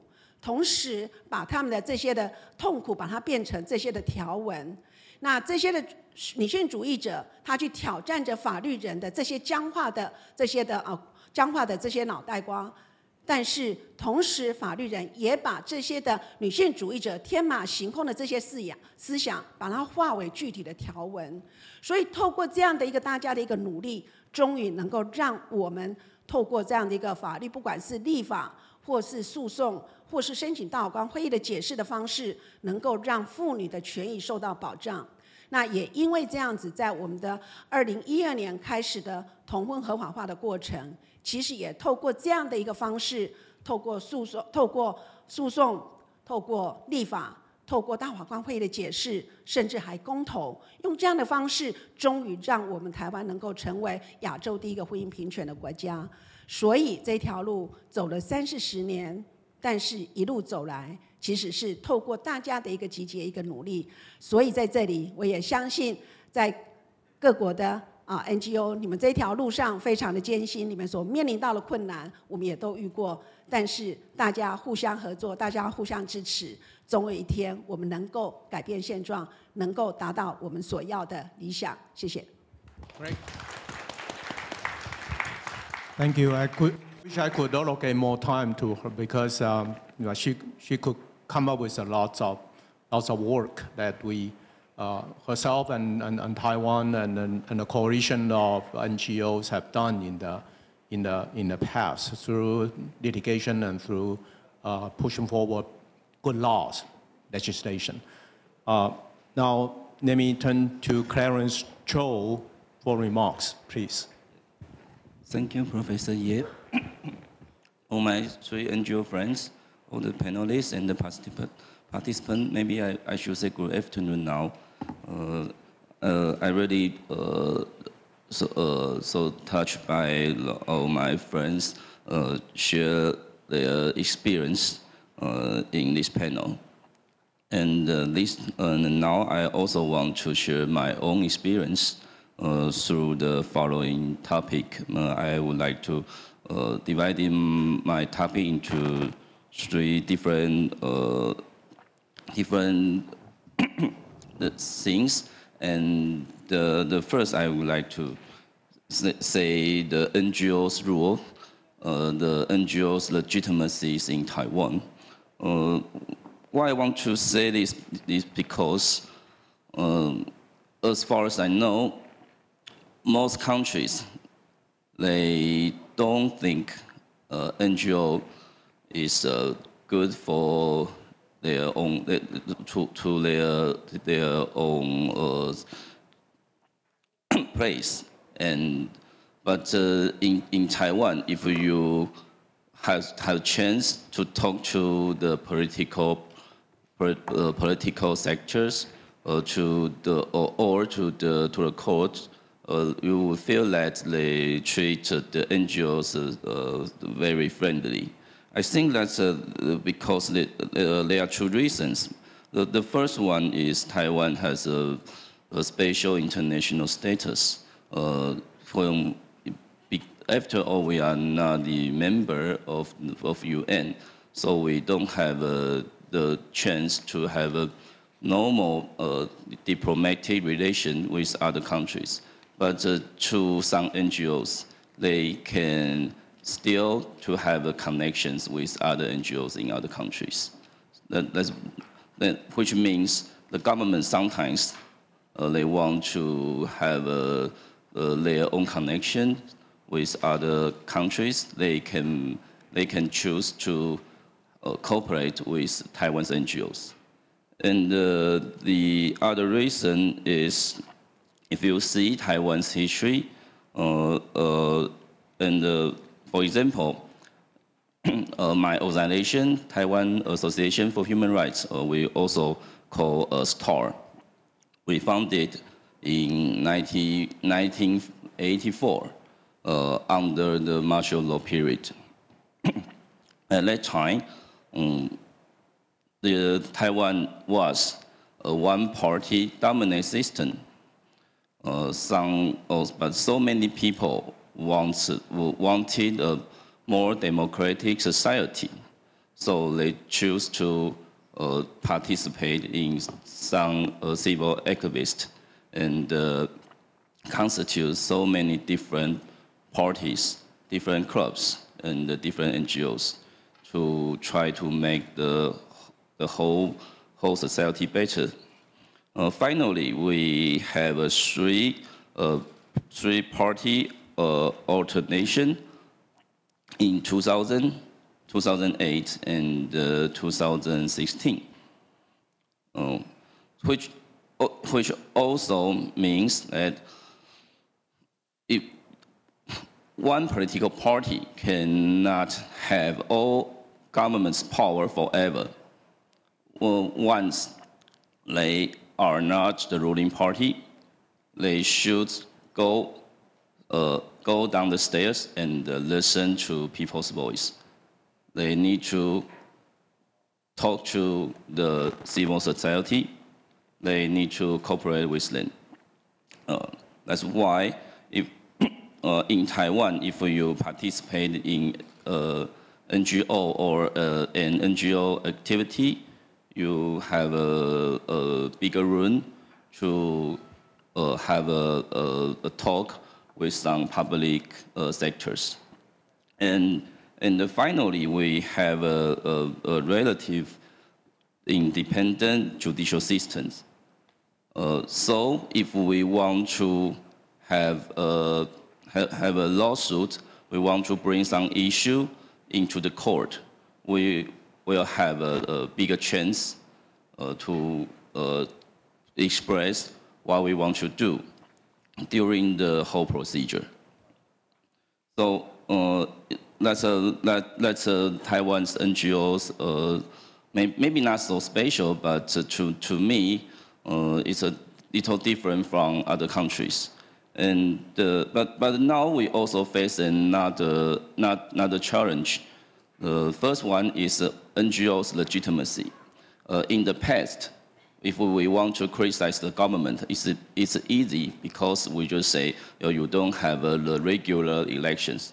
you cannot prove that you people support you. But now we have general elections. People have a freedom of speech. So now we need to face another challenge is we spend more time to communicate with other civil societies.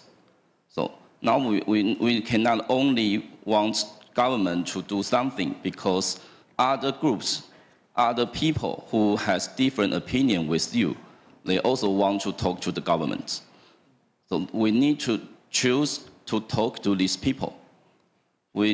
Maybe they don't want to talk to you anymore. We still need to do that. That's why I said NGOs' legitimacy now. We need to find the reason that in TAR we only have maybe 100 members, but we have strong voice. To other people, to other NGOs, they will think why you have a lot of power to have impact on the government. We need to echo these those questions. So that's first. I would like to say it's NGOs' role in Taiwan, and the second is about NGOs' challenge. So many of my NGO friends said about we don't have enough resources, money, or people, but to me it's also almost the same in Taiwan. Well, let me give you an example. I participate in NGO activities for more than 10 years. Every time when I go back to my home to see my parents, they always ask me, when will you go to find a normal job instead of NGO job? So, which means people doesn't care about your NGO experience in Taiwan. But the truth is, most of NGO participants, they have a very good experience and they have a very sortable ways and a lot of what they can do. I mean, just because people don't have any good any chance to to talk with those NGOs. They would say NGOs are just some bad people without walls, so they go on the street and say a lot of slogans without any reasons. But that's maybe they misunderstand a lot. But also we need to do something to convince people of their wrongful impression. So when now I'm also managing an NGO, I would also like to do something try to promote all of our staffs. I will say if a staff in TAR, he or she worked for more than five years, she is good enough to go to maybe a small company to be a leader. I think that should be okay. So that's first one we need to our challenge, and the second one is like Lawyer Yo said, how we collaborate with different people.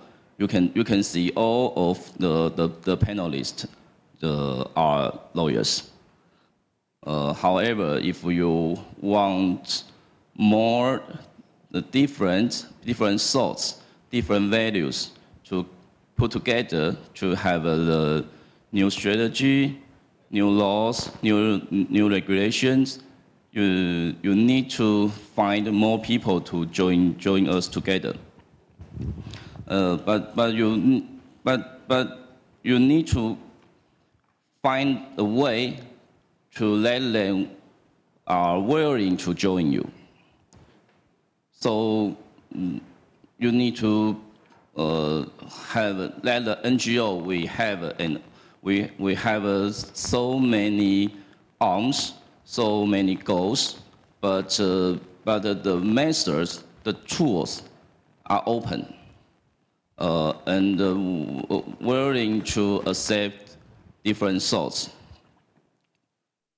so that other people in other fields would like to join you to work together.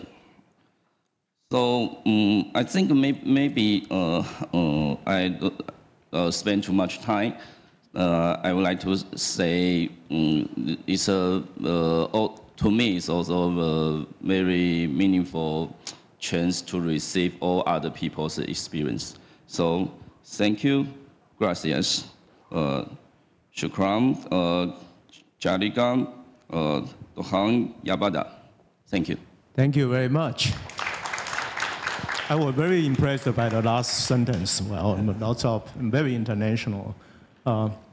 Now, Lucas, you have the floor. Yes. Yes. Do I still have 10 minutes? Okay, I'll do it quickly. Okay. Hi everyone. I'm Lucas. I'm the representative of Judicial Reform Foundation, JRF. And I believe the audience here in Taiwan are somewhat familiar with JRF. I hope so. But I would still like to take this chance to introduce JRF to our foreign audience and friends. In 1 minute. Okay. JRF was established in 1995 by a group of lawyers and law professors. And just several years after the martial law era that ended in 1991 in Taiwan, that's the time when the official in the ruling party can openly say something like, don't worry, the court is controlled and run by this party, to his fellow party member. So that pretty much shows the lack of judicial independence in Taiwan 20 years ago. And after all these years, JRF tries to reform the judicial environment in Taiwan by litigating many public interest cases, such as wrongful convictions, death penalties, and social movement cases. We're also monitoring judges and prosecutors, lobbying relevant laws, and promoting legal education to public, from elementary school to universities, and which we see many aspects in common from Legal Agenda's marvelous work. And among the tasks that Samar had just mentioned, I'm particularly interested in the first part, monitoring, which is also an important and the very first task of JRF from 1995. To make a brief introduction, we adopt several methods for monitoring in different stages. And first of all, we send lawyers and law school students to the courtroom, and they write down the good parts and the bad parts of the judge's behavior. And then we collect, analyze, and organize those records and publish an annual report reviewing the top 10 judges and the worst 10 judges, which urges the judges to care and correct their behavior. But however, when we first announced the worst 10 judges, we also got sued by the judges for defamation. But we won at last. We have good lawyers. They have no chance. Okay. Second, at the second stage, after we successfully convinced the Congress to pass the Judges Act, which set forth the rules of evaluation and supervision upon judges, we established a center taking and verifying civilian complaint. If we find a judge's conduct is truly inappropriate, we'll build a case and send it to the evaluation committee for further punishment. Thirdly, we set up a website to review the information of judges in Taiwan, including their basic background, such as how old is he, and when did he become a judge, what school did he go to, is there any relevant news report about him and his discipline records. And we also try to let civilians to leave comment on the judges in that website, like what you do on the Google map, like 4-star, 5-star. But however, we receive very much pressure, even threat from the government. And we did not carry out that successfully in the end. And the most recent development is that people in Taiwan feel that the judges are too independent and far from the people. They cannot understand why judges make such decisions and have low confidence of the judicial system. Therefore, the Congress has just passed the Lay Judge Act last month to allow citizens to sit on the bench and trial along with the professional judges, which led people to take a more closer look at the judicial system and try to let people and judicial system to understand each other. However, regarding our information monitoring work, we keep receiving the criticism and the resistance from the judicial system along the way and feel like they treat us as an enemy, even though we do not intend to do so. I can't help but wondering that is it inevitable for the civil society to be the opposite or opponent of the ones being monitored? But Samar just mentioned that legal agenda denormalize and convince what is the bad practice to the judges. I also noticed that the legal agenda initiated the Judicial Club of Lebanon and has 100 judges as members. It looked like that the relationship between civil society and judicial system in Lebanon is not so intense. So if Samar has time in the Q&A session, I really wish to know that did legal agenda encounter any resistance from judicial system, and how did they overcome it? And last, my last question is, I just heard that from Samar that they conduct a research about why there's only a little portion of lawyers doing public interest work. And as JLF, we also need a lot of new blood. So I'm desperate to hear from Samar that what's the conclusion of that research?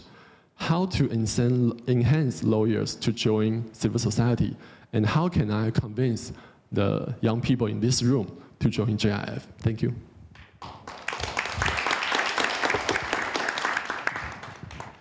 Wonderful reflection and a dialogue between Taiwan and the three recipients on the issue of rule of law. I know we are running very close to the originally set time, but a little bit late. But we still have time for Q&A and general discussion. And particularly, we still keep our representative of the recipient online to do some sort of Q&A and interaction. In the very end of Lucas' remarks, I heard about some question, directed to Samar, for example, about whether there are judicial resistance, and how you deal with that, and also how to sort of provide incentives or how to persuade young people to join something like that. In addition to that, I have been busy with these iPad things because I have to look into the question posed by not only the on-site audience, but anyone online from the international community. So I got lots of questions from all over the world, actually, and including some questions from the floor. Okay, I was asked to exercise my discretion by pointing out some questions and addressed to any one of you. But of course, you can choose to answer that or not, or combine them, in your convenience. So this is not interrogation. This is just the sharing of the idea. Let me bring one question to Rizwana. There is one question addressed by Professor Zhang Wenzhen ask you whether in your capacity as a woman advocate, have you encountered gender-related challenges, including stereotype or discrimination in a very traditional society? May I add that to your list? And for summer, there is a question about your work on monitoring. Let me add to Lucas' question for you. In monitoring, are there menace or threat posed by government or interest group to suppress people's voice? And in what way and how do you counter them? For the Justicia, I wonder whether Rodrigo or Vivian can ask, there is someone say there is currently a protest. I don't know whether it's true or not. You can verify that. There is a protest for police over-enforcement at Bogota. What role can NGO like the Justicia play in such moment, for example? So we have question for almost to everyone. So I would like to reserve this time for my recipient to have some remark, including answering to this question, but not limited to answering this question. And please exercise your discretion. Let's do that. Let's begin with Summer, and then the Justicia, and then Bella, okay? Summer, please. Yes, thank you very much. Thank you for the presentations and for the questions. Very quickly, the Legal Agenda did not itself initiate the Judges Club, but it played a very important role in making the idea of a judicial association acceptable in Lebanon, while it was repressed and rejected by the judiciary for a long time. So there's just a nuance. Now, about the resistances, definitely. I mean, we encountered, and both questions were about resistances. We encountered very important resistances among judicial hierarchy. For example, for a long time, for nearly 9 years until last year, the High Judicial Council in Lebanon was very aggressive towards all our efforts towards creating a judicial club or monitoring judicial activity. I've been told myself in a meeting with the head of the Supreme Court in Lebanon, which is also the head of the Judicial Council, I've been told explicitly, this is mind your own business. Like you as a researcher, professor, activist, it's not your job to look into what's happening in the judicial palace or into courts. He told us, mind your own business. Your job as a civil society organization, that was in 2014 or 15, your job as a civil society organization is to explain to the Lebanese people what we in the High Judicial Council say and think should be done. So this is how the high judicial authorities saw the role of civil society. Obviously, we reject this kind of point of view, and there was for a long time a very hard clash with the High Judicial Council and high judges. But our main support inside the judiciary was among young judges who were very disappointed by the state of the Lebanese judiciary, who were disappointed by the lack of independence, and who sometimes secretly, because they weren't allowed to, but who created links with Legal Agenda, but also other NGOs to publish their decisions, to to share their experiences in the judiciary. So yes, we encountered much resistance also from the Ministry of Justice, which never was very enthusiastic about our critical work about the judiciary. So here too, there were many obstacles put in front of our work. Now, fortunately enough, in Lebanon and in Tunisia also today, we don't have the kind of repression that we encounter in Egypt, for example, or in other Arab countries. So we never faced direct repression on this, but we faced many difficulties and obstacles, not only with executive power, but also with higher judges. I can talk a lot about this, but we don't have time now, of course, but we can develop it later if you want. About the public interest lawyers, very quickly, like here too, there's a lot to say, but basically we found that in Lebanon and Tunisia, but especially in Lebanon, which has a very extremely liberal economy, the whole environment in which law students grow into, are trained into, is an environment that encourage private profits, private corporations, etc., and which is very disdainful of public initiatives, of lawyering, protecting vulnerable groups, etc. So law students in Lebanon are trained to, like a brilliant law student would be a law student that would be hired as a lawyer in a big bank or in a big company, and not with an NGO or with defending some vulnerable groups. So we saw that the entire legal education system was pushing lawyers towards defending big corporate and private interests instead of public interest lawyering and vulnerable groups lawyering. But that's also a very big issue we can talk about later. Thank you. Good.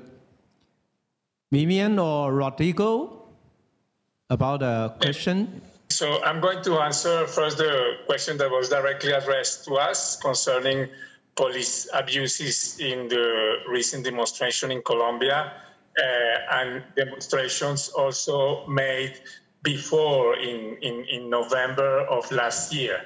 There have been a lot of police abuses, especially in the last days.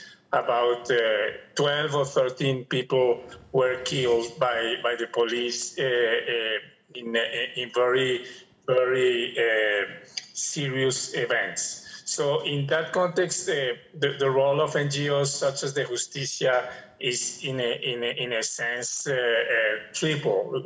We have made three sort of activities. First, in the November demonstrations, and we created coalitions of NGOs to defend people who were unjustly arrested by the police during the demonstration in order to accompany them if they were tried, or if not, to make them free. So that was the first activity, if you want, an urgent activity. The second is we decided with a coalition of NGOs to present a strategic litigation before the Supreme Court in order that the court intervene to force the police to follow human rights standards when they address demonstrations. That litigation is still pending. And the third is that we have participated in public debates concerning the reform of the police. These abuses are linked with a very complex problem in Colombia, that we have a militarized police force. It has to do with certain background of Colombian society that is too long to explain, linked with the armed conflict that Colombia has lived for about 50 years. So we have a police that is not really in theory, yes, but it is not really in practice a civilian force, but a militarized force. And we think that that is one of the main reasons why these abuses occurred. So we are involved in this kind of discussion of the police reform.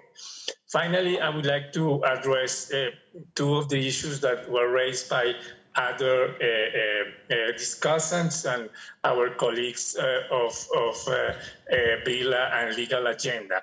The first one is the complexities because we deal with judicial reform, and the complexities when you deal with the judicial reform, that at the same time you have to defend the independence of the judiciary, but at the same time accountability of the judiciary. And that's very tricky because sometimes, for instance, in Colombia, now we have a very authoritarian government.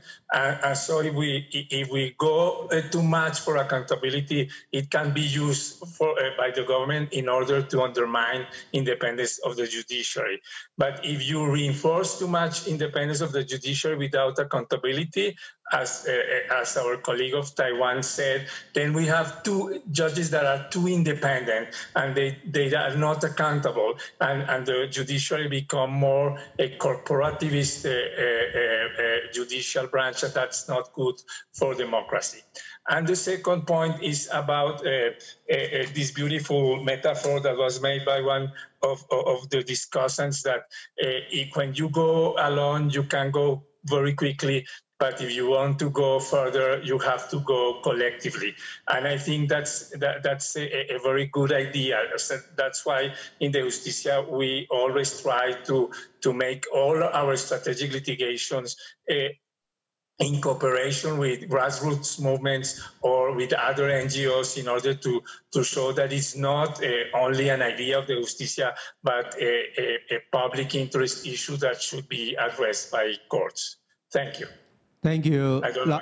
Thank you, great. Lastly, can I call Rizwana? Yes, thank you very much. I think I would answer both positively and negatively to the question. Yes, the fact that I'm a woman and I'm actually filing cases against mighty corporations challenging state inactions, I do face criticisms that are gender insensitive. There are reports in the media where they try to show that my father does not belong to this particular political party. So although the stories are about my father, the picture they run is my picture. So it's a series of 3 stories about my father, but it's coming with my picture. So that should tell you who they are targeting. I do hear silly comments during hearing by very senior lawyers, although that's not very common, but it happens. If there are Facebook posts and if you go through the comments, most of the comments are positive, but then you find some silly comments that target you as a woman. They talk about your physique, your physical appearances. The corporate media is definitely against me. We have a mainstream media and the corporate media. The corporate media is very much sensitive about what I say, and they really keep an eye on things that Bella do, and they are not necessarily favorable to us. There have been demonstrations arranged by our opponents who have lost the cases to us. So there were street demonstrations that can be particularly intimidating to a woman. There have been attacks, deadly attacks on my family members. So these they do actually to weaken your moral, thinking that being a woman, if something comes on your family, you would backtrack much more easily than a male would do. There are cases that have been filed against me in different parts of Bangladesh, so about 13 baseless cases filed by our opponents. So I think because I'm a woman, their initial idea was that if they file cases, they attack my family members, they go for insensitive media propaganda, I'll face pressure from the society, pressure from within myself, pressure from the family, and would backtrack. So that's the whole psyche. But I would answer it from another perspective. The threat perspective is, for me to move to the fields very easily is getting increasingly challenging. The last 2 times I have been to the field during the pandemic, it so happened that when I came back, the community people who we were assisting, there have been cases against them, or there have been attempts by the police to harass them with cases under the Narcotics Act, and there have been attacks on my colleagues.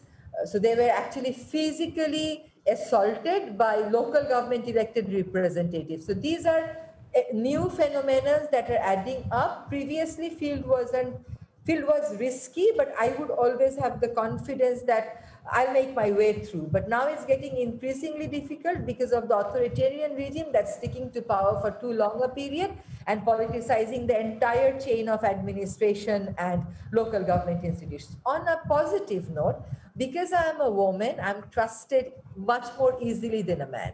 So when my opponents come out with stories about bribing me or kind of having some sort of a deal with me to get my voice silenced against a particular issue, these stories do not sell very easily in the market because, you see, I think the gender aspect has a lot to do with it, because when you say art, you say mother art. You never say father art. So people associate environmental movement as movements that can probably successfully and in a very credible way be run by the woman. So from the community perspective, I think that credibility has come more to me than to any of my male colleagues. So I think the reliance part of it, the trust part of it, the credibility part of it is given slightly more easily to Bella because it's woman run. So it's not only from the community, we also hear the judges saying that Bella is in safe hands, Bella does the hard work, and the government, when it attacks Bella, it doesn't necessarily start the debate about me making huge amount of money by running Bella. So that degree of respect is there, perhaps because I am a woman and the society views me differently. I mean, there is negative aspect of it also, because the society perhaps thinks that a woman cannot make money as much as the males do. But I would like to see the positive aspect of it, and that's the comparison of a woman with the symbol of, protection of nature and not really destruction of nature. And there was another question, not question, but a comment that was directed to us about whether there are other groups like Bella in the country. There are many environmental movements, many environmental NGOs, but Bella, for the last 26 years, remains the only organization that is working solely on environmental justice. Yes, other groups file cases on environmental justice, but they have their private practice. They have other cases with which they go to the court, but Bella remains the only organization that's dealing with environmental justice issue on a pro bono level. Thanks. Well, thank you very much for these sharings. I know it's already about 1 o'clock here. I know lots of us are hungry, but I feel your pain, and thank you so much. May I thank everyone here, particularly our friends from Colombia, from Lebanon, and from Bangladesh. You are great, and you have been very, very significant in pushing forward social justice issue. And you are also good in dialogue, in conveying the ideas to the world, and thank you so much. Thank you everyone who are on site or online from every corner of the world. So may I conclude by saying how happy and how grateful that we are to these international NGOs. They work at home, but also spread that spirit and value to the region. Bella DiGiusticia and Legal Agenda were awarded for their efforts in furthering the rule of law and its institution through education and advocacy, utilizing innovative strategic dedication informed by vigorous scholarship. These organizations have shown exemplary perseverance in promoting greater individual, social, and environmental justice. Emmanuel Foundation of the Rule of Law are under severe challenge. Here comes some of the summary for today. The civil society actually participates in monitoring public agency for public interest and asks for reform, even under harshest condition to the rule of law. The NGOs bridge the gap between government and the people. They are not limited to the scope to court decision and other legal institutions, but also focus on the interactions between social and political movement, public opinion, and political branches. Just like what Samuel was saying, to enrich the public debate, public space. Just like what Rodrigo was saying, they need social space, something like that. Well, ladies and gentlemen, we have had a wonderful discussion and sharing of ideas, and also a great recognition of the achievements from the work that our friends in other parts of the world has been doing. They are watched and noticed and seen by us. People from Taiwan would like to recognize this and spread that to the world. What kind of role, how significant, they have been doing in even very harsh conditions.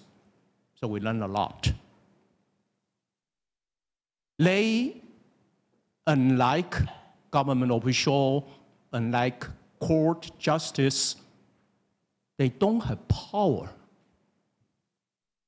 They are civilian, but they are extremely powerful. They don't have power, but they are extremely powerful because they believe themselves. They believe the cause, they believe the value, they believe the very significance of law. And together, not by one individual, not by one superstar, but together they move forward and make the impossible become possible. And I'm sure they are going to be even more powerful in the future. We are with them. Taiwan is with them. Thank you very much for your patience and attendance. Thank you. Thank you all. Thank you for the participation. We have a photo group. Vivian, Rodrigo, Summer, and Rizwana. You are going to remain there with big head and big profile. And we are going to stand here. Please come closer. Let's stand. Let's stand. Let's stand. That's okay. That's okay. We can. 坐着不好，我们站着没关系。Okay. Let's show our friends here.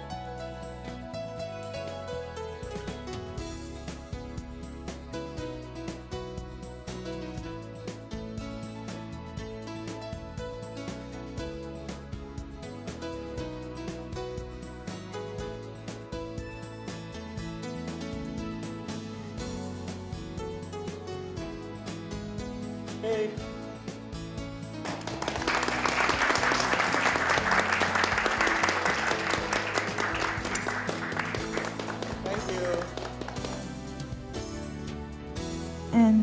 And thank you all the laureates and panelists. And I would now like to announce that the Master Forum of the 2020 Tang Prize in Rule of Law has now come to an end. Thank you all for joining today. We wish you a nice day.